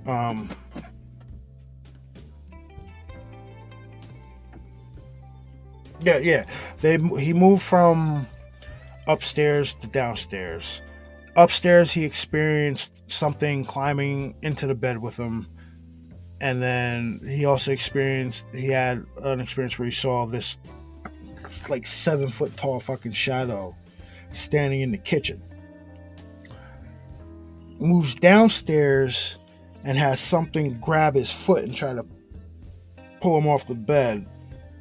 And also, during last week's live stream, he had something moving the 3D prints behind him. Now, yep. My question, the thing I'm wondering is it the building or is it just him? I don't know. Because if they're not experiencing anything in that upstairs apartment, it's him. It's got to be something's following him. Yep. It's just what could be following him. And back to the voodoo guy. I don't know, because apparently the guy he would like to come on. I don't know how I feel about that, because like I said, I try to avoid the really dark stuff, like, you know what I mean, like the demons and the voodoo and the hoodoo and all that stuff like that. I'm not one to be in looking into all that, so I don't know if Bass wants to bring him in and conduct the interview. That's fine. I don't know if I'd be a part of that. That's not my thing.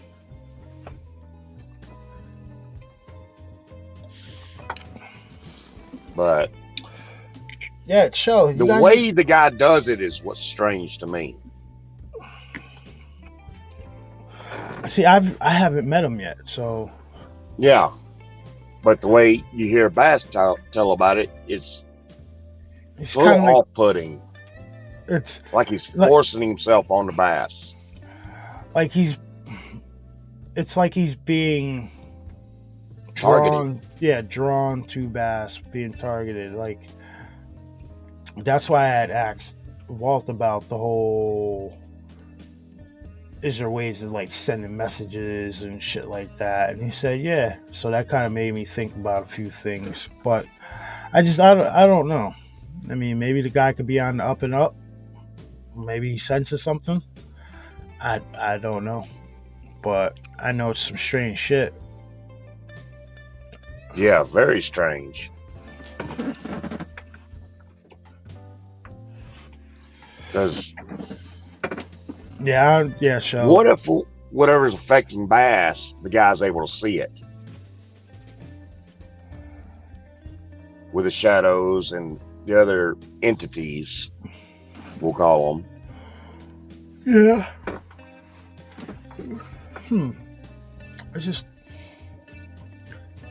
I want, because I don't experience shit like that. I mean, like, really the only paranormal stuff I've really experienced in the last year was when my wallet, when whoever did that shit, they were playing that joke on us, and my wallet disappeared for a day and a half. Yep. And I tore this room up specifically. Took everything out of here. Didn't find it. Put it back. Put everything back in here. The next day I come down here, not looking for the damn wallet. It's sitting in the middle of the floor. Like, that's the only real weirdish, paranormal-ish thing I've had happen to me. So Bass has got me beat on that, hands down. Yeah.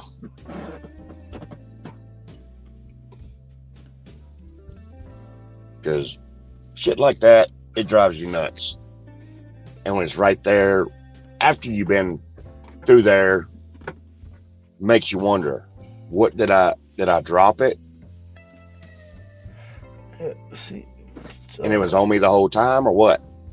But with keys, you'd hear that. Yeah, it's a good point that you make. A good point, Stacey. I don't know. Yeah. Tell Bass to get a reversal candle. But there's, yeah, all the paranormal shit that's been going on with him lately.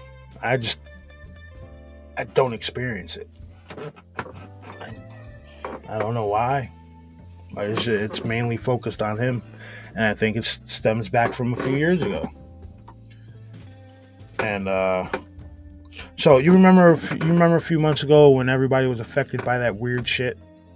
Yep. So I know why it didn't affect Bass. Like it messed with everybody's like equilibrium and shit like that. Remember that? Uh-huh.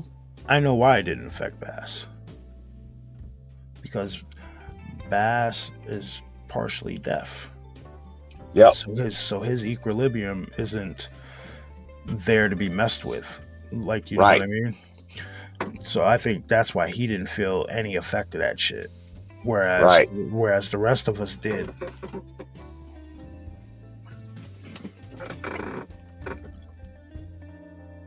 And that's why I said something must have happened to me, because I was a pain in the ass in calling somebody out. Yeah. So I think that's, yeah. Where is this motherfucker?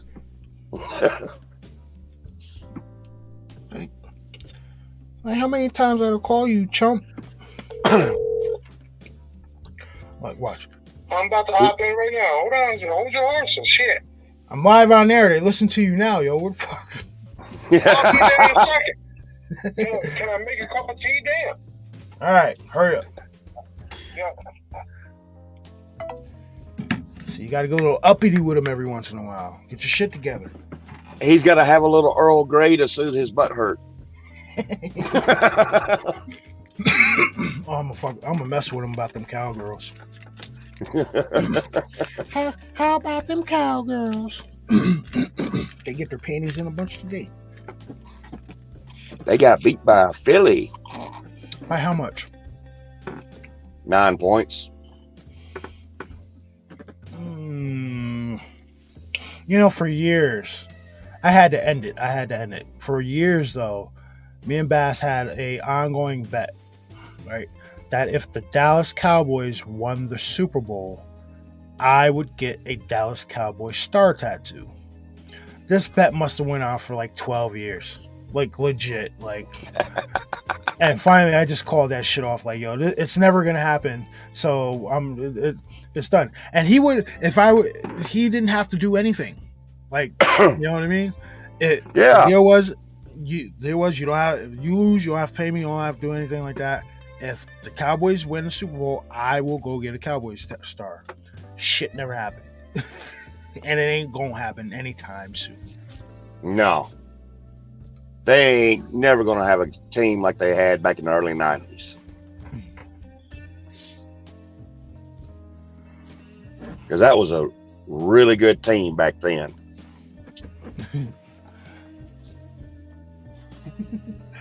What is going on in chat now? Butt hurt reports. Paperwork is in the dirty part. What the fuck is going on? See, that's why I like the late show. That's why I like the late show. You guys are wild on the late show. Fucking chat just spiraled out of control.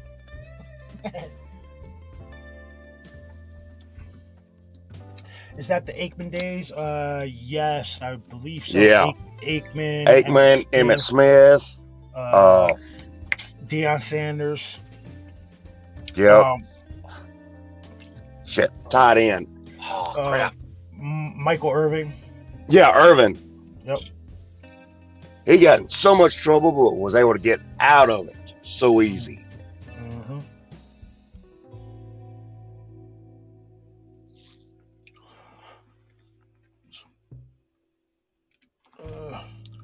So, Ralph, is that the first chess tournament you won? Ralph, you won a chess tournament, Ralph? Interesting. So yes, but they were never the same once they lost Jay Novacek.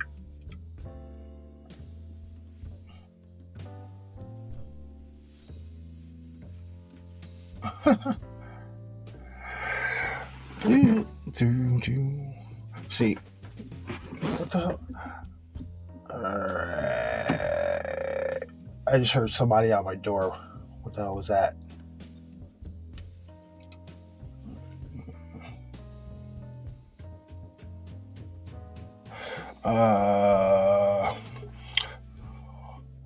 Oh, here the fucker goes. Hey, fucker. Hey, you.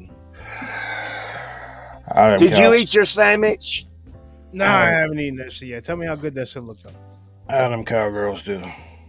Oh, it looked better than Cowboys. Adam Cowgirls do. There you go. God damn. Let me get warmed up first. Yeah.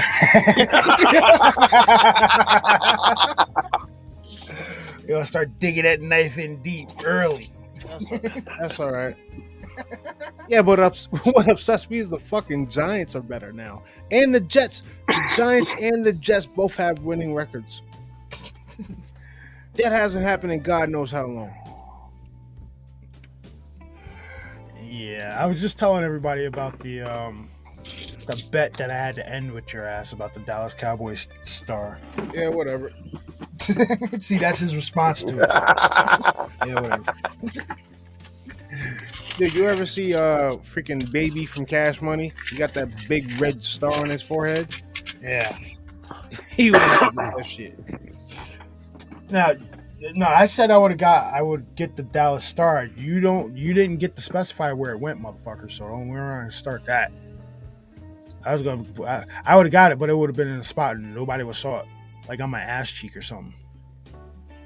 Because Cowboys are booty. That's all right. That's all right. Yeah, the Eagles became Pootie Tang tonight. And rip that belt off. Dude, there was a lot of upsets today that shouldn't have happened. Like the fucking Jets beat Green Bay. The Steelers. Who the hell did the Steelers beat? Son of a bitch. Hold on, let me bring up my app because I know I lost fantasy football today because my damn quarterback's trash. Hey, Blues, no truer statement, man. No truer statement.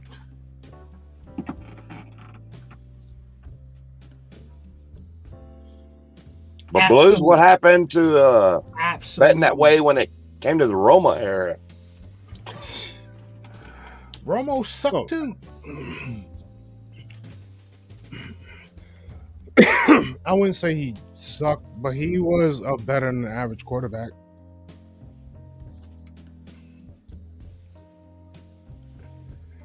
That tank. Yep. No, What's going that's on, everybody? that's a sensitive spot, man. I wouldn't. Right on the. Nope, a big I'm- Dallas Cowboy I'm starving right- your fucking calf muscle. There you I'm go. right. Boom. I'm There you right-handed, so I would get it on my left butt cheek. Yeah, but it ain't gonna happen because fucking Cowboys suck. That bet lasted 12 to 13 years. They ain't never win, and I don't think they're not gonna win. They ain't gonna win shit until my kids are in their like 40s, guaranteed.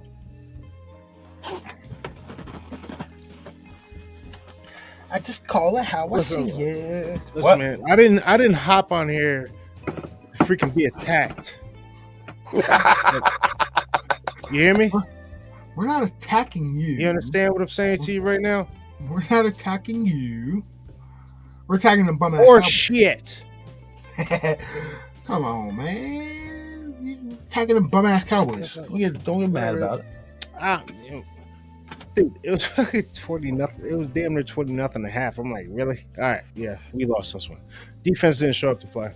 That's what happened. Do they Their ever? defense showed up. Their defense definitely showed up. But ours didn't. So all good. On to the next one. And can we change the topic, please? Cowgirls. Get them, girls. It's all right. I'm gonna stop fucking with you, boy.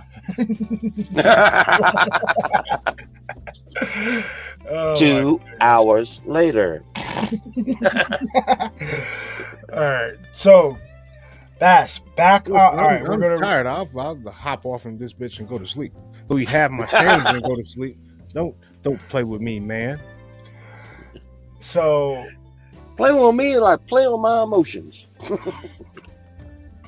gonna cut that yo, shit. so Bass, I think we got some real traction going with this RC investigation idea. Okay. I really think there's some potential there. Yep. I know a few people in chat think we're crazy as fuck for thinking about it, but I think it could work, dude. Dave, did you check out that website I told you to check out with the remote A12, A10 Warhog? Oh, no, I didn't. Shit, I forgot about that one. I'll be back in 2 seconds, all right?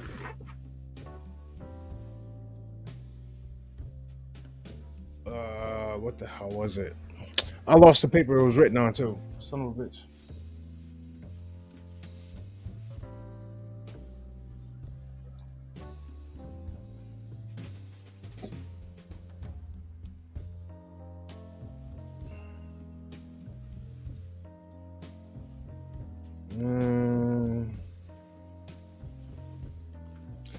Bash, you want to hear the Bash? I want to hear the bottle story. Illumina, you talking about the one from the other night? You got to be talking about the one from the other night because it's the only damn bottle story I got. Now, you talking about the A10 that's like 5 foot long? Yeah, Yeah, I see it. that's badass right there. Oh, yeah, it is. Yeah, and listen to the sound though. That's just not like a car, but you know what I'm saying. Yep. That's why I said have it set up like a miniature minigun that holds 22s, and that would be so much fun to take out to a gun range and fuck with everybody out there shooting. That shit is so illegal though. How? I'm pretty sure you can't mount basically a gun onto an RC car. I'm pretty sure that goes against FAA regulations somewhere in the book. If it's not, hell, that's a good way to get around it. But I'm pretty sure that's outlined in there somewhere. No person. Look what they were doing with drones for a while. Like if you was flying near an airport, you had to get a permit. That's what they were doing in New York State.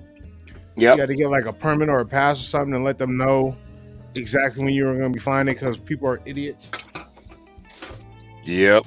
Just like back in the day when the laser pointers came out and people were shining them shits up at airplanes and whatnot. Oh, yeah.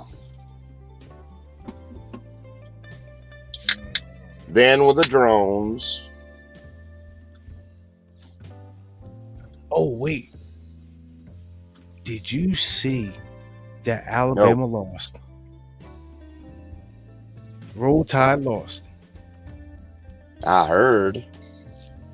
Dude, the students basically ransacked the goalposts and went out the stadium with the shit. They stole the goalposts.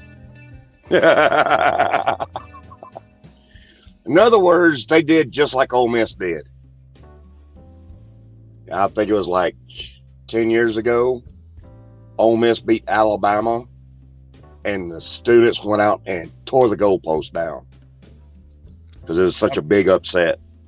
Yep, I'm pretty sure it was Tennessee that beat Alabama. I got to double check it, but I know Alabama it was Tennessee, right? Yep. And they had on those gray uniforms. Those are some of the baddest uniforms for college football. That gray and that orange.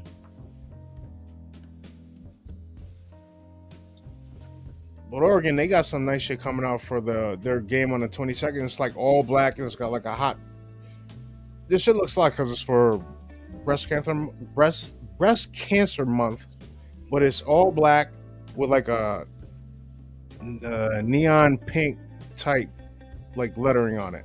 It's pretty fly, but it's only a one-time thing. Bottle store. You guys want to hear about it? Yes, Joanne, New York is trying to go electric like California. And these people are retarded because that's going to fry the grid. And secondly, how do you think you get the batteries, the stuff to make the batteries from? Use a diesel or some kind of gas-powered engine to get it over here to the damn refineries. It's all stupid. The system isn't built for all this. If they would have just left Tesla alone a long time ago, it wouldn't be a problem.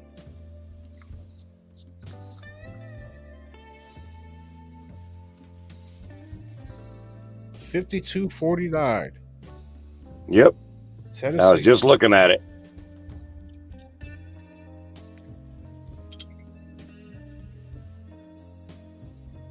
Nice. So where they got you at right now, Dave? Oh, hell, I'm in Joplin, Missouri. Taking my time. Because I will be going down through Oklahoma, which I could have done it last night, but there's no one to get a hold of in Oklahoma to go out to those good sites like Hanobi. Now you got to pick up the camera before you. Like, are you near Walmart now? Like we were talking about last night. I'm a few exits down from one, but I'll be passing 3 on the way down to Fort Worth. And once I drop this trailer, then I can go to any one I want to. I figure it'd be best in the Dallas-Fort Worth area. Get one there because there's going to be a better selection. Yeah.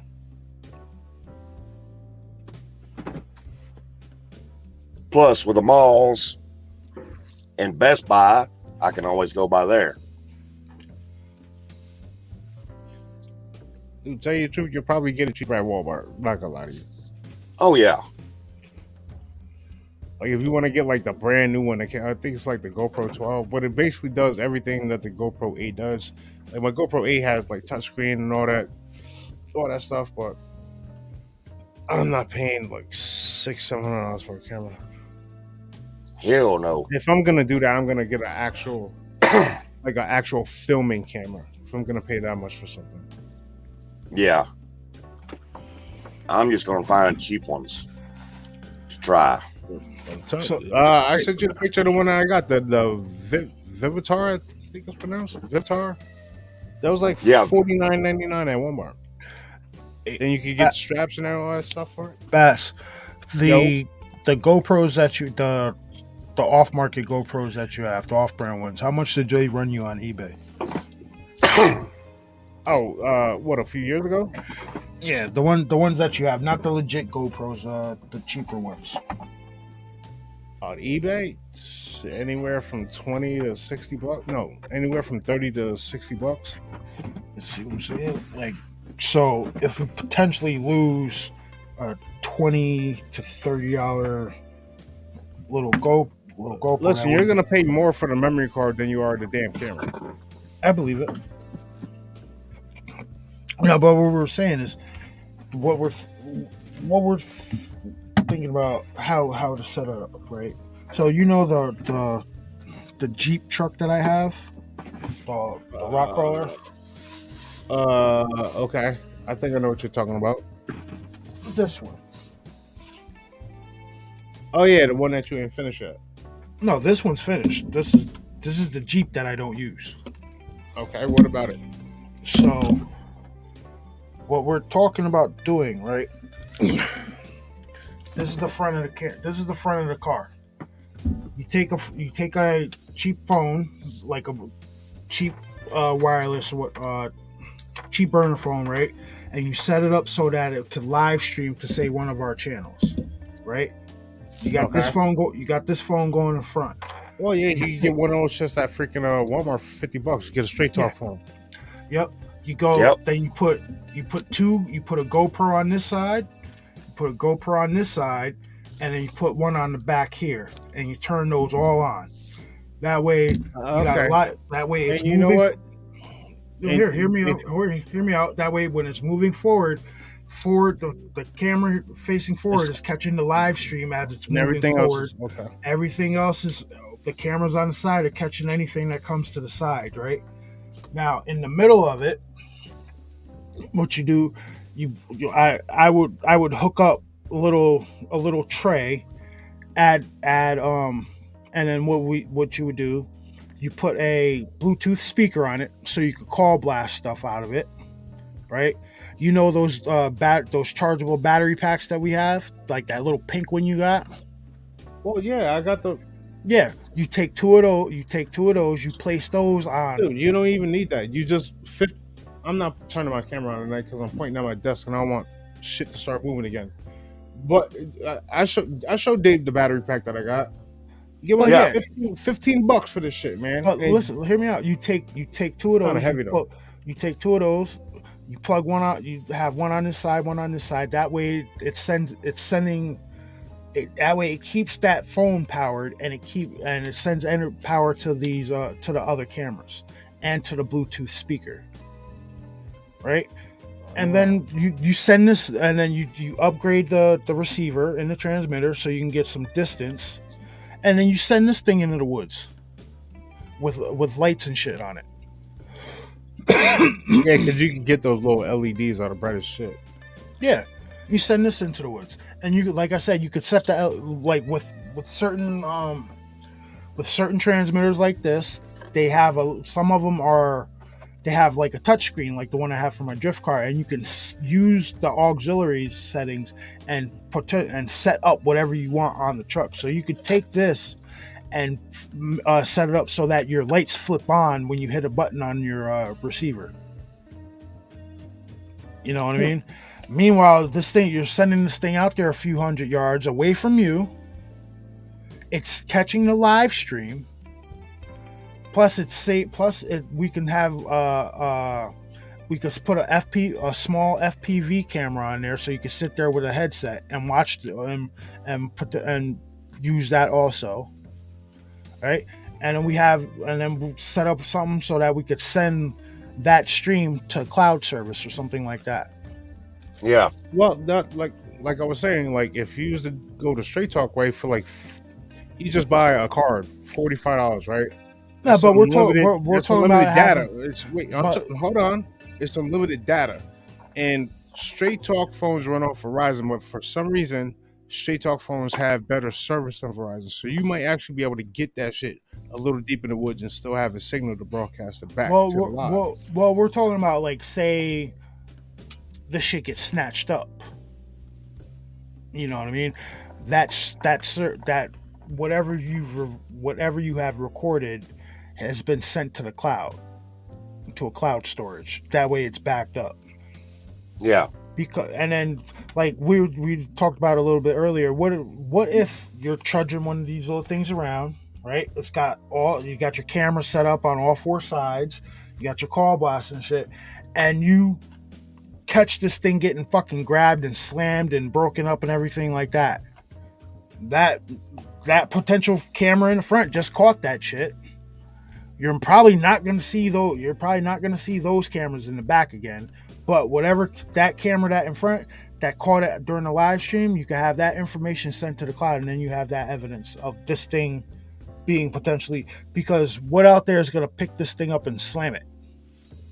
Yeah. A bear's not going to do that. A deer's not going to do that. And I'm saying with the sound, with the potential sound of of the engine that this thing, of the motor that this thing has, right?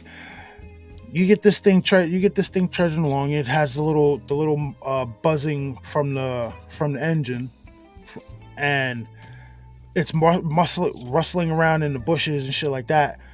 I think it's whatever, something might be out there and potentially get curious and be like, "Yo, what the hell is that?" and walk up on it. I mean, it's just different ways of thinking of investigating. You know what I mean? With the straight talk, you could run like you could if you could figure it out, you could connect your cameras, because most of these cameras nowadays have like Wi-Fi to them, so you can connect to your phone. So there might be a way you could like Fandango that. What? Like fuck it. If we want to do it, we get 4 cheap straight talk phones, and you set all 4 of those phones up for a stream. And you put all 4 of those phones on each side of that truck, and all 4 of those phones are streaming whatever side are streaming from that side. So the one in the front streaming the front, the one's on the side streaming side, the one on the back streaming the back, and one on top. Yep, and the one on you'd top. have to have different. Okay, so that means like I would have to get, because you could set up. I could go in here right now and set up another window and add myself again to the StreamYard, so there'll be 2 truths in here. You know what I mean? So you could have 4 different phones. We'll just name them different, like cam 1, front cam, side cam 1, side cam 2, back cam. Yeah. And all four of those would be streaming right to us. Or if we had to, use like those little small spy cams. Yep. Have like a nanny cam? Yeah. They're real small. Mm-hmm. And you can run it to a board. That way you have them separated and run through that phone, and it transmit back all 5 videos at once. That way you have them on basically a sleep mode, and while on sleep mode you've got the mic working, and with the mic going, especially a really good mic that picks up everything, it's going to pick up everything 360. And once it starts picking up something coming up and making noise, you turn the cameras on and see which direction it's coming from. If it's coming from the right, you turn that right camera on and only focus on it. And that way, once you get it coming in closer, you already got a recording. Mm-hmm. I think this idea has a lot of potential. Plus, you're not putting your, like, say you wanted to go do this in a really, really heavy activity area. Hey, right? You want to go investigate. Dude. What's up, Mr. Keeper? Dude, you know what? All right. I think that, like, hold on. It saves you from potentially. I'd rather put a RC car out there with a bunch of cameras on it sending out a live stream than potentially put my ass out there to get chased out of the woods.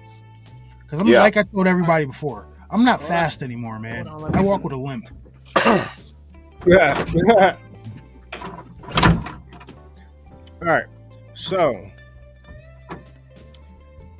what time is it? It is 12:15. So I want to say about maybe 3.5 hours ago, I was down on the property where Molly Hatchet had her whatever the hell happened to her at. That's 40 acres of thick shit down there, dude.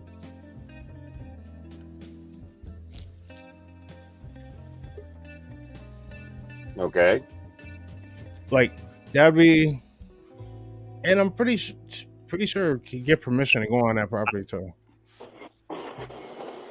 Like she was on. What's going on, Vault? Nothing much. What y'all up to? Not much. She was out in the woods hunting, and a freaking tree got ripped out the ground and thrown towards her. Damn. We're discussing the potential of using an RC for investigations. I think we got something here, man. I really do. I don't. As long as the terrain is where it can go through, you got to remember that thing is going to be making noise like you would not believe. And well, we're not talking about using gas powered. The electric ones are a lot quieter. Yeah, but they're going to be able to hear. See, that's what I'm saying. It's still going to make a lot. It's still going to make a whining, loud noise. It is not. Well, we're thinking is that noise because it's so obtrusive and they've never heard it before. It might bring them in to look at it, right? So, what we're talking about, right? This is a smaller version of what we're talking about doing. This is one of the trucks I have. This is a trail. This is one of the RC trail trucks, right? This is a 1/10 scale. So we're talking about we can do this a couple ways, right? So you can rig up something so that you sit a phone on the front and it's doing a live. We got a live stream going on a phone on the front, right? Sending it to one of our channels. Mm-hmm.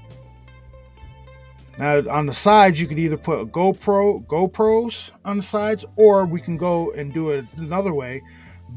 We could buy 4 cheap phones and put the 4 phones on each side of these, right? Front, back, side to side, and have them all set to stream to one of the channels.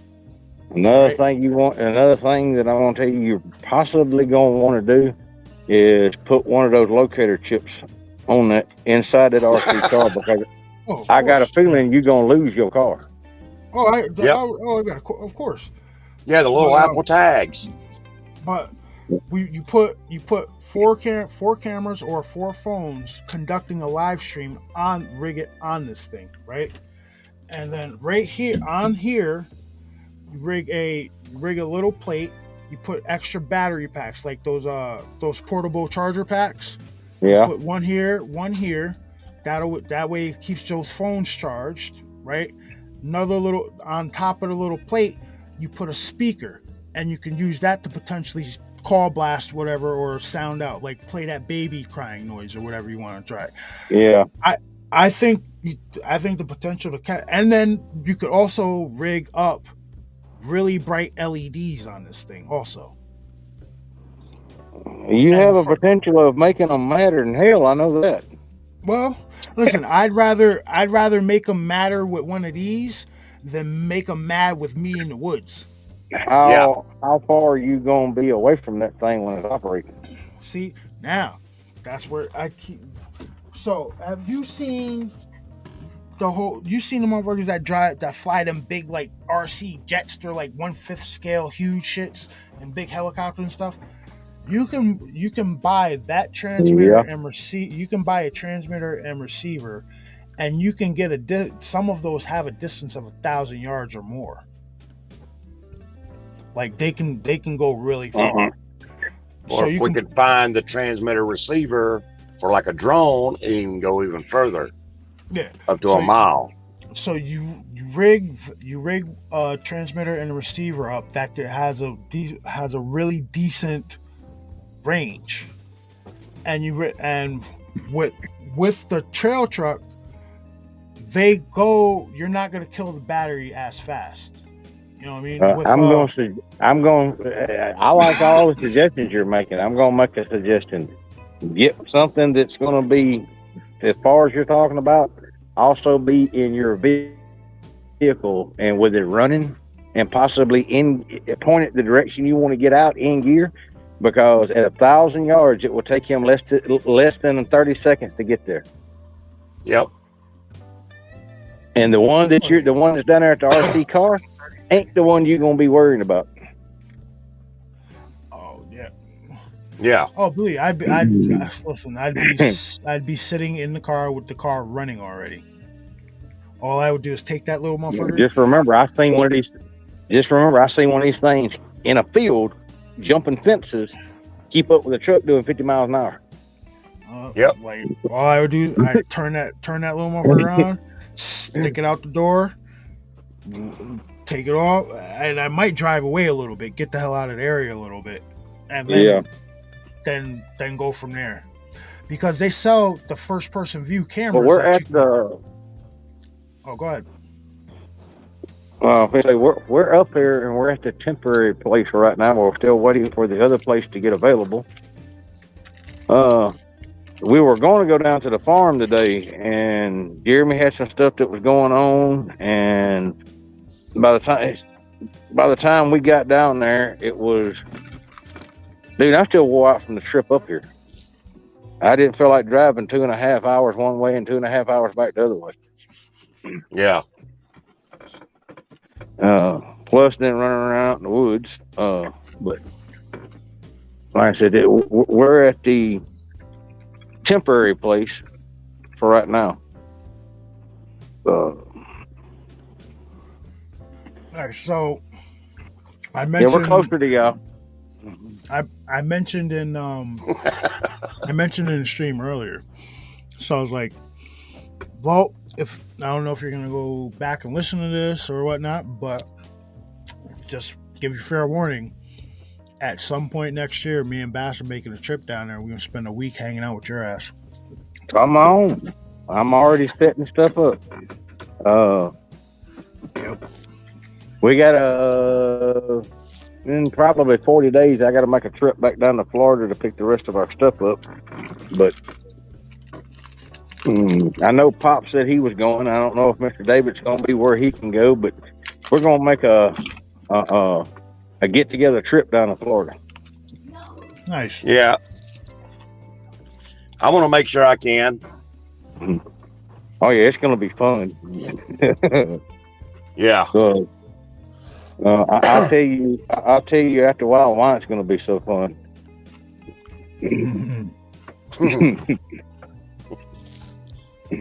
Walt got permission to start poking the bear a little bit. Oh, yeah. Mm-hmm. Oh, you mean the teddy bear? Mm-hmm.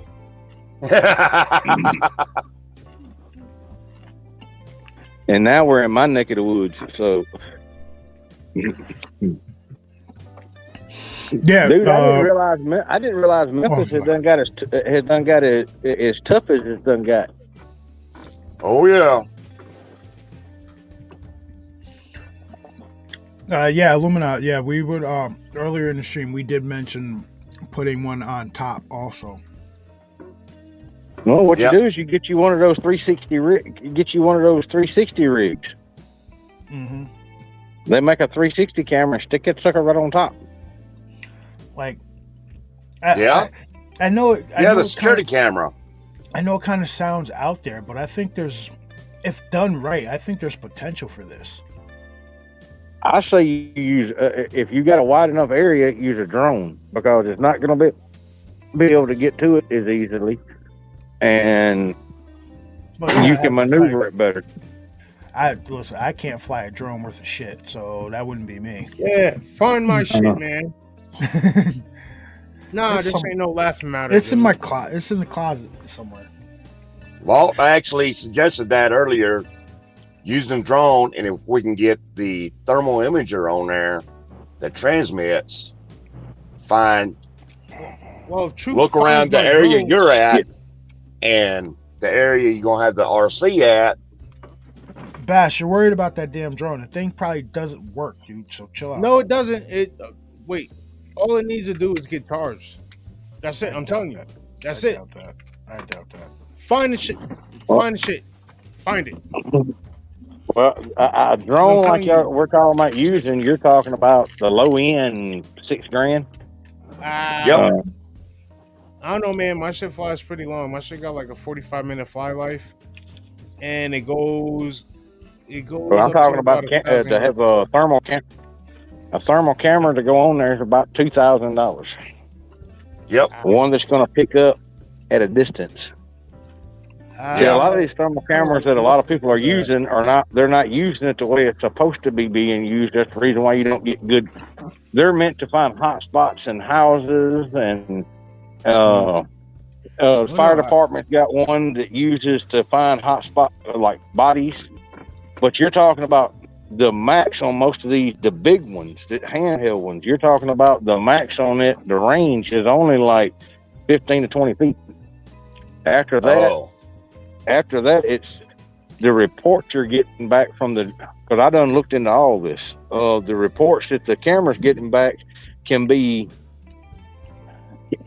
it can be misleading because the sensor only picks up so far. Now they've got some that has longer range sensors on them, and they use actual lasers to go out and pick up the sensor. But like I said, now you're getting up into $2,000 to $3,000. If y'all want to know what I'm doing, I'm walking around outside because there's no place to smoke around here.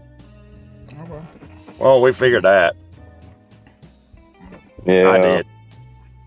Commie bastards. Well, it's understandable of the place you're at too. Yeah. I think. Yeah, I'm gonna have to look at it because I know my drone has like basically plug and play technology on it, so I could probably find and fit a new camera onto that mount. Oh, that's what I'm talking about. The camera. The camera you're talking about is going to be to pick up is going to be about $2,000. That's not the drone. That's just the camera. Yeah. The FLIR HD1 that you see a lot of these people on TV using, that camera right there is $4,500 by itself. And then you got different lenses you can put on it for longer range. Yep. I said we were going to go down to the farm today and do some stuff, but Jeremy had some issues come up, and I said, to be honest with you, I'm still freaking tired from the ride and the drive. So I got a bunch of stuff to get together next week, and hey, I just found one little thermal imager that can hook up to a phone. Yep, and they work about 10 feet away. Just 10 feet. FLIR makes okay. one.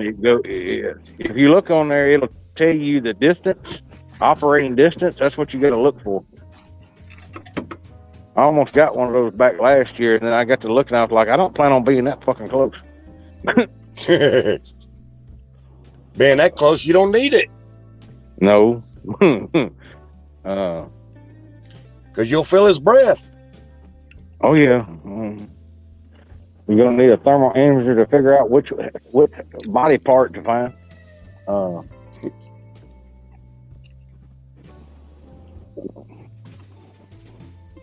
But I like the idea you got with the RC car. I'm worried about it. If you get one out there, and you start running that thing towards it, it's probably going to get pissed, and it's going to smash, destroy, or snag that damn RC car. Well, what we were thinking about, right, is if it does that, your all four of your live streaming phones or cameras would catch that. Mm-hmm. Right. And you like want I said, the capture of it. Whether it be a rock or coming in from the side and hitting this shit. Or it could just run them off completely because of the noise at that high-pitched whirl. It's something that's not natural, and they may take off from it. It's worth a try. You ain't gonna know until you try. Yeah, like I said, right. It's trial. Like I said, this whole field is trial and error. Nobody's got all the investigative answers. So why not use some of this potential technology? I said, why not use some of these things that these RC companies have invested millions of dollars researching and engineering, and you know what I mean? If you could, and later on, you could always use it for a bait.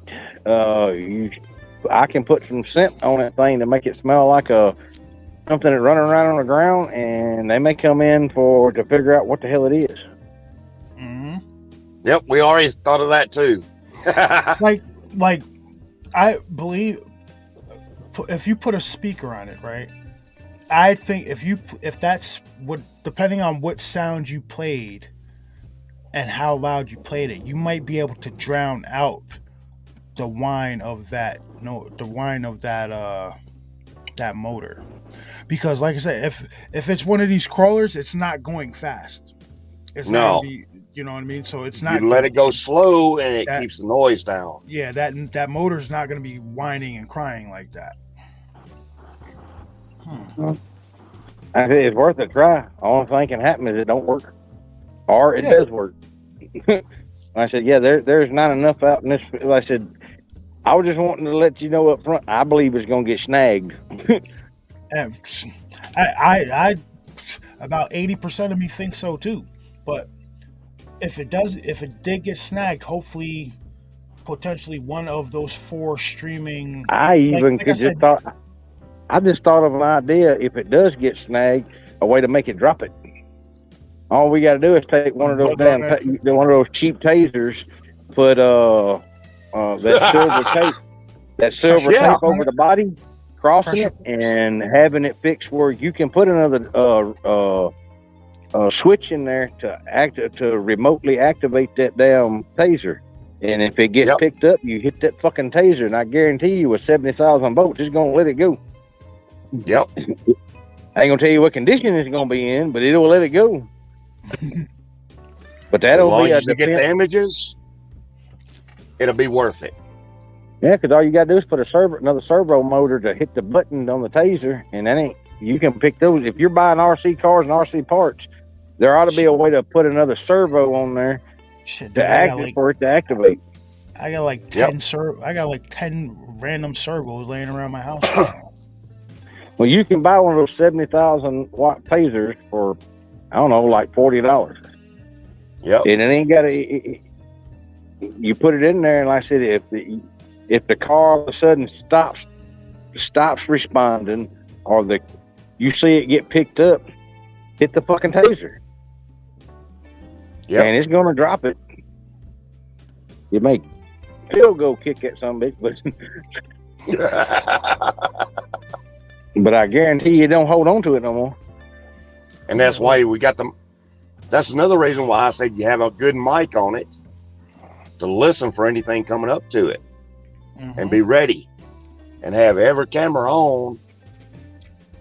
Well, you know that wireless mic system I got. It has 2 mics. You could put one on the car, and the range is it's 130 meters. So you're going to be staying inside that range. It can actually pick up whatever's around it. Just stop the car, listen. Stop the car, listen. And you can be recording yourself, because there's 2 receivers. You can put a mic on. You can put one on the car. Yep. But you see how I have the grid laid out on this StreamYard shit right now. I have the four of us laid out on this grid. That. You have four cameras live, 4 cameras set up in a live stream, streaming that shit back to us.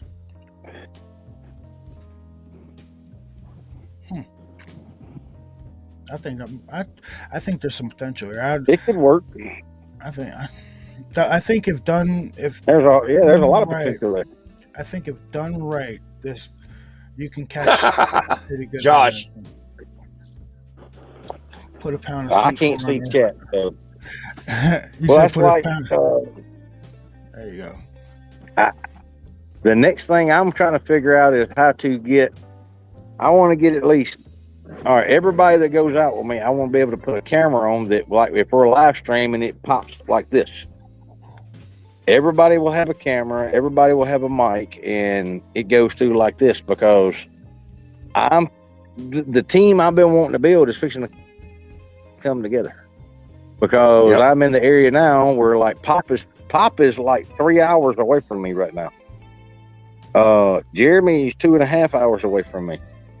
That'll be me, Cobra, Christine, Pop, and Jeremy right there.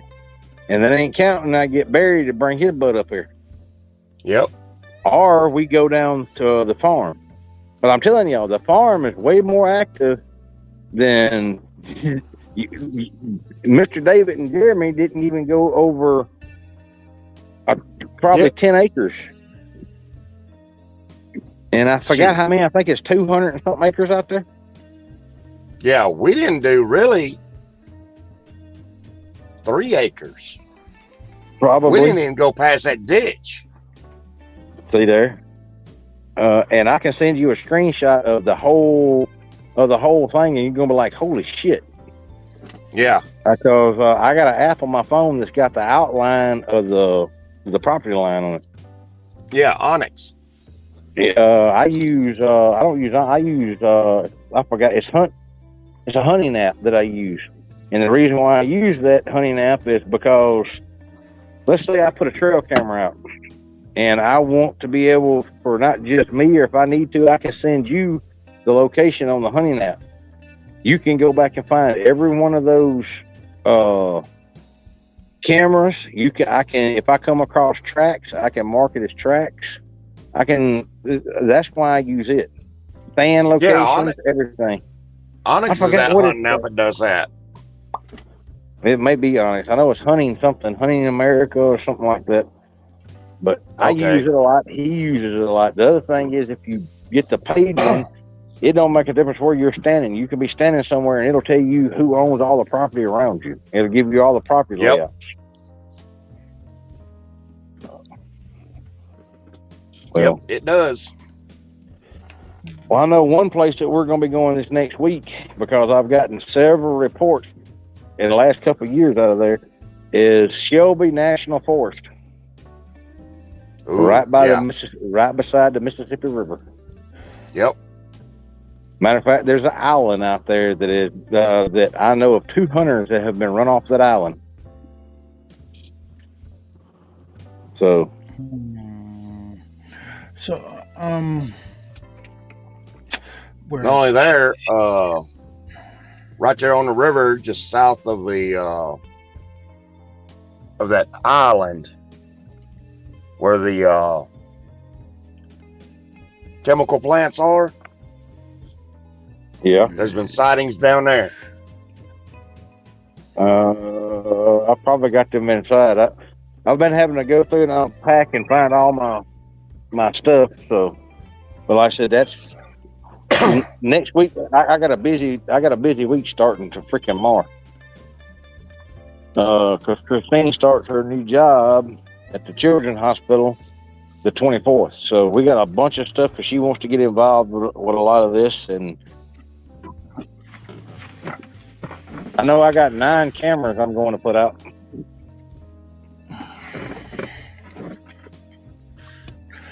Hey, Walt. Darkwoods had sent me this yesterday, I think it was. There was this news briefing. CIA secretly requested funding to end super soldiers. In a very unconventional way, the CIA secretly requested funding to end the super soldier program that has gone very awkwardly wrong, causing the deaths of no doubt many Americans that have gone missing in national parks. Have you heard of this? I'm gonna have to send you the video. The link to this video. You're gonna have to watch but I this. do. I was going to say something. If you don't mind. I was going to say something last night when I did my show, and like I said, there's been a bunch of stuff going on. I found out last Wednesday, probably, well, that Wednesday morning. Two friends of mine that I served with are no longer with us anymore. Damn, I hate to hear that. Hey, I'm sorry to hear. Yeah, they were over trying to help people get out of Russia through Ukraine, and they carpet bombed the whole little village. Damn. Well, now Putin is went freaking nuts. Any male child that is 14 years or older is required to report for military service now. And if you try to leave, they're killing them. You either That's serve exactly for what him Hitler did at the end of World War II. Well, I'm telling you that it's. I told you I was going to get worse, but like I said, yeah, I lost two good friends of mine. So everything going on, like I said, I just.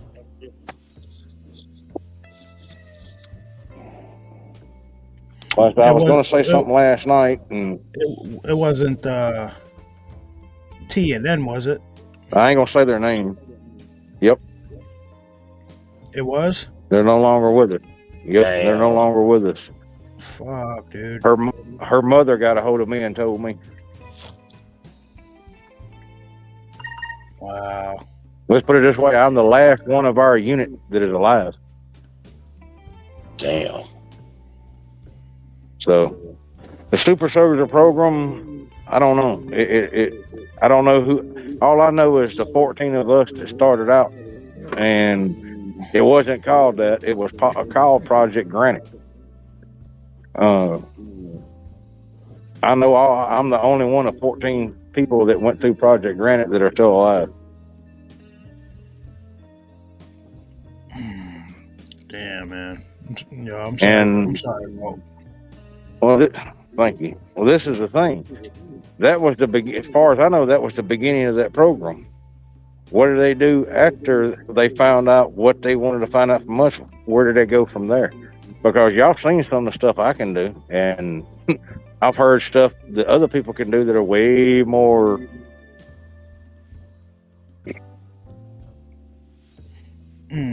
So it begs the. How are they going to? My thing is, all right.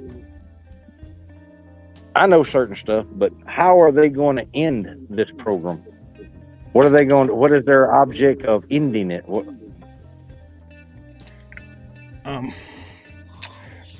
To completely? I don't know. That it just. The shit's crazy. I'm thinking they're wanting to end it because they don't want the public to actually know about it or what's really going on. For them to end it, then that means they're going to have to clean sweep the board. Because, yep. All right, my thing is, okay, how? You've made these people or these things supposedly indestructible and unkillable. So, did they build a back door in? What did they do?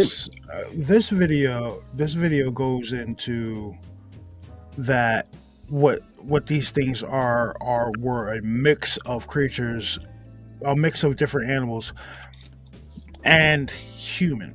So what they say that they did was this person started out as a human, and then they did all this shit to them, and slowly they turned into one of these fucking things.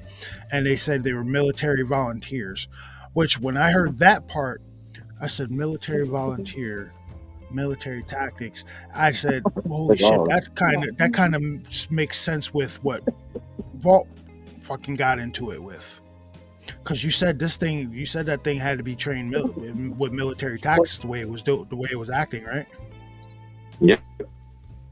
Mm-hmm. Yeah, send me that article because that's something I'd like to look at because I'm curious how they plan on ending this.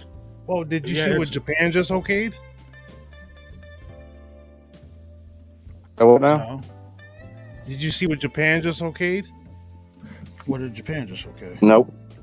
Oh man, I put the post in the group.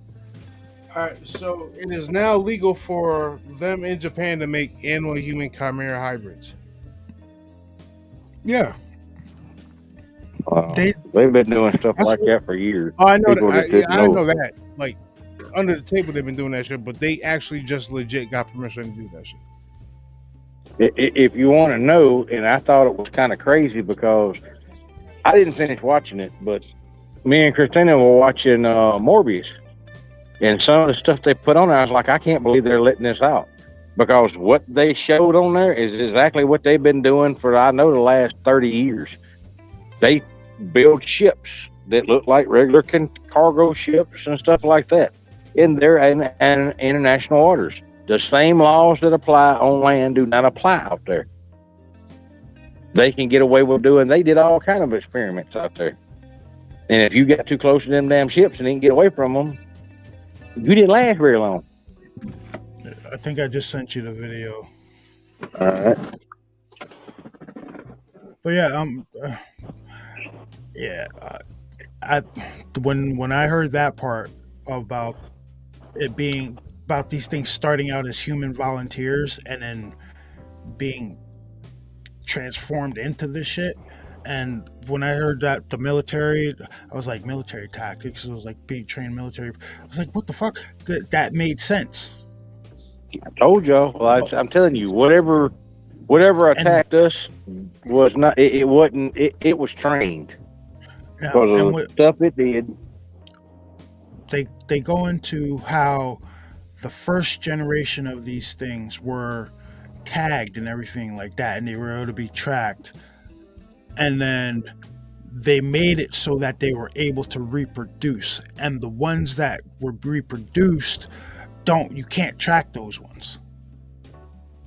Well, I got something else I want to bring up, put food for thought to y'all.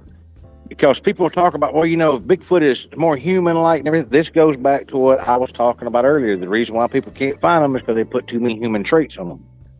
All right. I showed Christina a show where, and I don't understand why more people are not. There's a lot of stuff out there that has been scientifically proven, but is so buried you have to go dig for it. What if I was to tell y'all that an Inuit Indian tells the story about he had to track down a bear. This is in the largest bear-known country in the world, Alaska, and on the island, it's called Bear Island. It's called that for a reason. He had to track down a wounded bear, brown bear. He killed it because it was not savable. He carried fish and game back out there the next day. He says there were 6 bears surrounding that sow.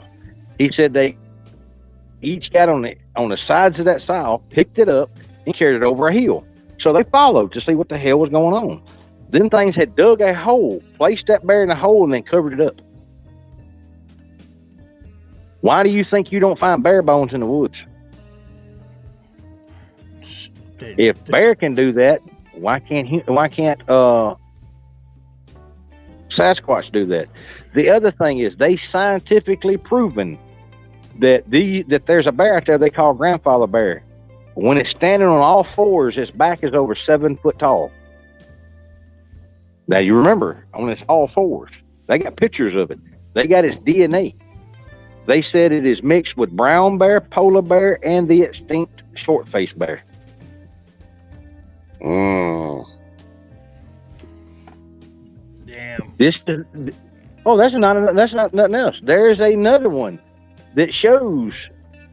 There's a guy that spent 30 years in a prison overseas for supposedly killing his friend and a guide. Well, this guy went back in and started doing research on it. He found the guy's camera and proved that this guy didn't kill his friends. That these little people that look like little Bigfoot killed a whole tribe of them, killed and ate his friends. Because he had them on camera. They got DNA. They got everything else from them. This is the thing. Wasn't that Vietnam? Because it's all buried. Nope, wasn't Vietnam. This was after that. And this is the thing. This guy, there was an owl that science had said that was extinct. That's what they were doing there, trying to find it, because one of them had heard the call of this owl. So they went back to prove that it wasn't extinct. It's just been hidden. Well, they found something other than what they were looking at. Not only did they find that, they found that extinct owl. He's on record for finding this owl, but he spent 30 years in a he died in prison before the U.S. Embassy, once they proved his innocence, was fixing to get him out, and he died. Damn. I think it was a Cambodian prison. I know it's Southeast Asia somewhere. It was somewhere. So. Yeah, like I said, this is something we're going to talk about in the coming up. But this is the thing: if those little people, and they got video that you can see, it's shot on clear video, shot on Super 8. If these exist, why can't the other things exist? And this is the thing: they're only about 3.5 foot tall, and they were they were able to kill 2 humans. And this is the other thing: they found where they're using tools. What got the scientist interested in this is he's the one that found that new hobbit human species. Well, when they found them, they found knives and stuff. Well, now this was 30 years before he found this. This guy, when they found him, had the same kind of knife, rustic, stone knives and stuff that he found. He's like, so how did he know about this before we found it? So he went to digging and come to find out it's the same. It's what they used to call the hobbits. And they still exist. That whole area now is off limits. I'm coming back inside y'all now. It's late, but we're fixing to eat some suppers. But Oh yeah, you got a time change now too, right? oh yeah, we're an hour ahead now. I'm an hour behind me. Yeah, I'm an hour ahead of you. Behind? Behind. Yeah, behind. That's right. That's right. Because that East Coast time got everybody messed up. Man, yeah, try driving through that crap and it changes time zone and screws you all up. Yeah. I seen 11 o'clock. I seen 11 o'clock twice. I told Bass, I was like, yo, we're gonna, instead of like going to maybe do you know if Josh is gonna try to do a LBL conference again or not? I don't know. I hadn't talked to Josh in a while, and I hadn't bothered because he was busy with his other stuff he was doing. Well, if he doesn't, I don't care about really going. We're going to hang out with you for a week. I still want to do the conference in Alabama at Alabama, but Arkansas at the where the Falk Monster and stuff was. It's Falk, Arkansas. Yeah. I'm glad you mentioned that. I talked to a buddy earlier. He lived there in Falk, and he's got family there. And he's going to put me in touch with some of them that we can go talk to. Cool. And they live right next to Boggy Creek. Okay, well, the last name ain't Crabtree, is it? Nope. See, I knew a bunch of the Crabtrees back in the day. That's what got me on property that a lot of people have been trying to get on for years. I don't know if any of them are still alive or if they'll even let me still go back on the property, but we're going to go see. But okay. But yeah, anybody's got that's like anybody that's got anything here in the state of Tennessee. If you've got anything going on your property, I would rather research on private property than public property. And right now, everything that I've got is public property. So if anybody's listening, they've got family, friends, or whatever in Tennessee, and you think you got something on your property, send me a link. Send me an email at vaultkeeper2.0@gmail.com. Send your phone number and I'll get in contact with you because I'm looking for some private research places. It's just easier because putting trail cameras up, stuff like that, especially it's fixing to be hunting season. And some of this public land is hunting land. And it's hard to research while they're shooting because you don't know who they are, how they hunt, or nothing else. And it's a good way to get shot. Yep. And I will be going to the farm a good bit because I'm close. but I'm looking for something around in Tennessee. It don't make a difference where it's at in Tennessee. I know Miss Crystal's got some land, but I don't think she has anything right now on her land. But I got to get a hold of her because she's only 3 hours away from me. But like I said, anybody that needs or wants something checked out, I'm in Tennessee now. Don't make a difference where at in Tennessee. Just send me an email and we'll get together on it. And I'm still in the process of getting all that other stuff worked out that I told all three of y'all about. Yeah. It's coming. It's coming. It just ain't no fast thing because, like I said, we're doing it the legal and the right way. Well, I'm brushing up on all my designing. I'm trying to perfect all the designing to come to the pipeline now. I need you to figure out how to do a magnetized decal to put on the side of a door of a vehicle. All right. Because, and if you can, I want to get you to do me one for each door on the side of a vehicle because I'm going to stick it on a vehicle, and that's where that way people know and see. And actually, we need to make several. Yeah. Well, for each channel, and for, like I said, I need one for the Vault of Nightmares, and I actually like the one that you did for my cards. I want that on the side of it. So you want that original design? Yep. Because I was going to change the name to fit something else, but I got something else coming out for that. I was going to change the name of the Vault of Nightmares because somebody else bought the domain, but I found out it doesn't have to because it don't make a difference. They bought the domain or whatever.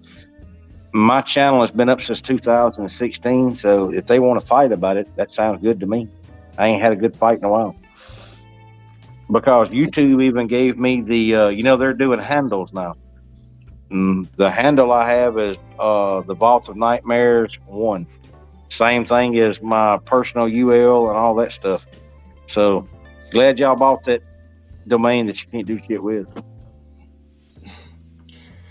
Overzealous motherfuckers.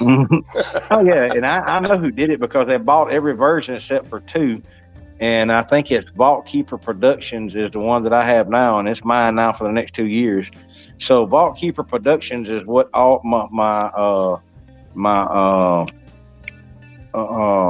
all my filming and stuff's gonna be done in there now. Because I own the domain and it's being LLC'd right now. Good deal. I thought it was fitting, Vault Keeper Productions, and now some people may get upset about this or whatever, but this same jackass went and bought Nightmare Nations about 4 different ways, and they got them for sale. They bought them for like $12, and they got them for sale for like $4,000 a piece now. We do own a domain for Nightmare Nations. It's Vault's Nightmare Nations. I hope nobody gets pissed about that, but that's the only one we could get at the time to keep the name Nightmare Nations. I said, I hope nobody gets up. It sounds like someone's getting scared. Oh, they are. And they're buying them up. They are, but that's okay. All I can say is they can play keep up. If we get off the porch, there's way too many smart people dealing in this situation right now for this. Yeah. Well, like I said, I hope that doesn't make anybody mad and think I'm trying to make this about me. It ain't. Like I said, that's just what the domain and one of our. If he's in here, Midnight Among Monsters is the one that went and found that for us and got that for us. That wasn't me. That was him. So it wasn't even me that bought the domain. He said, "I hope everybody don't get mad." I said, "Well, I don't know if they will or not, but at least we get to keep our name." I didn't like the fact that it has my name in front of it, but that's beside the point. Listen, there's no reason to get mad about anything, man. Like, you know what I mean? Like I said before, with when you was telling me about the one thing. I Mhm. just why would we get mad about that, man? It's Well, because it's not just me; it's a family thing, and I don't want. I know what some people are going to say. Well, you made it all back. No, it's not. no, listen. I look at it this way. Well, you are the head of the table because you brought us. Yep. You brought us all together. So it's only right that Well, see, this is the thing. The table I want to sit at. This is the thing. The table I want to sit at with everybody don't have a head and don't have a tail. It's a round table. Everybody has a decision and a factor. Nightmare Nation is not ruled by. It is ruled by democracy. The majority vote is what carries it. It's not a single vote. It's not a single idea. It's everybody. And I told everybody that, you, your brother, Mr. Willcutt, whenever I asked y'all to be part of what's coming up, I said it's not one person. And Right. And you know what? I'm very proud and honored that you asked me to be a part of that. Yeah. well, that's just Especially like me. Nightmare Nations is fixing to have in every state. Nightmare Nations is fixing to have a oh crap! I just drew a blank on what I was trying to Investigator. say. Well, we're not. They're not going to be named investigators. They're going to be ambassadors for each state. Yeah, that's Nightmare right. Nations is going to have an ambassador for each state. That way, like I said, it's not just where one or two of us are or whatever. I want to. My goal is to, and then I also have somebody that wants to be an ambassador for. I got 2 different countries wanting to put ambassadors in. So I we're know going. Miss Sue is from Australia. Exactly. That's So- the one I was thinking. Well, my thing is, instead of being United States, fuck it, we'll go. If you're gonna do it big. We'll go global. Nightmare Global. I like it. Mm. That was one of the things that we were trying to get, and it was already took. Like I said, it's amazing that anything that had to do with Nightmare Nations or the Vault Keeper was took. They even took Chris Cat, the thing for Chris Cat. And I said, everybody knows who done it. And like I said, I've been being bad mouthed, but I'm not. I done said everything I'm going to say about the person and about the situation. They can go have fun, do their own thing. Watch this broke man.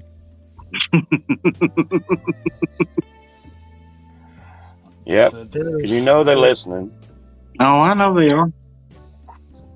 There's a lot of potential coming in 2023, man. Between your new research areas that you're opening up, the other stuff that we got coming down the pipeline, it's just I'm looking forward to Well, next year. Nightmare Nation is just fixing to be the only investigation group that is endorsed by the for gathering research and for gathering evidence that is endorsed by the FBI, because we're using the same tactics and the same training that they use. Because I just so happen to still have my certification and it's up to date.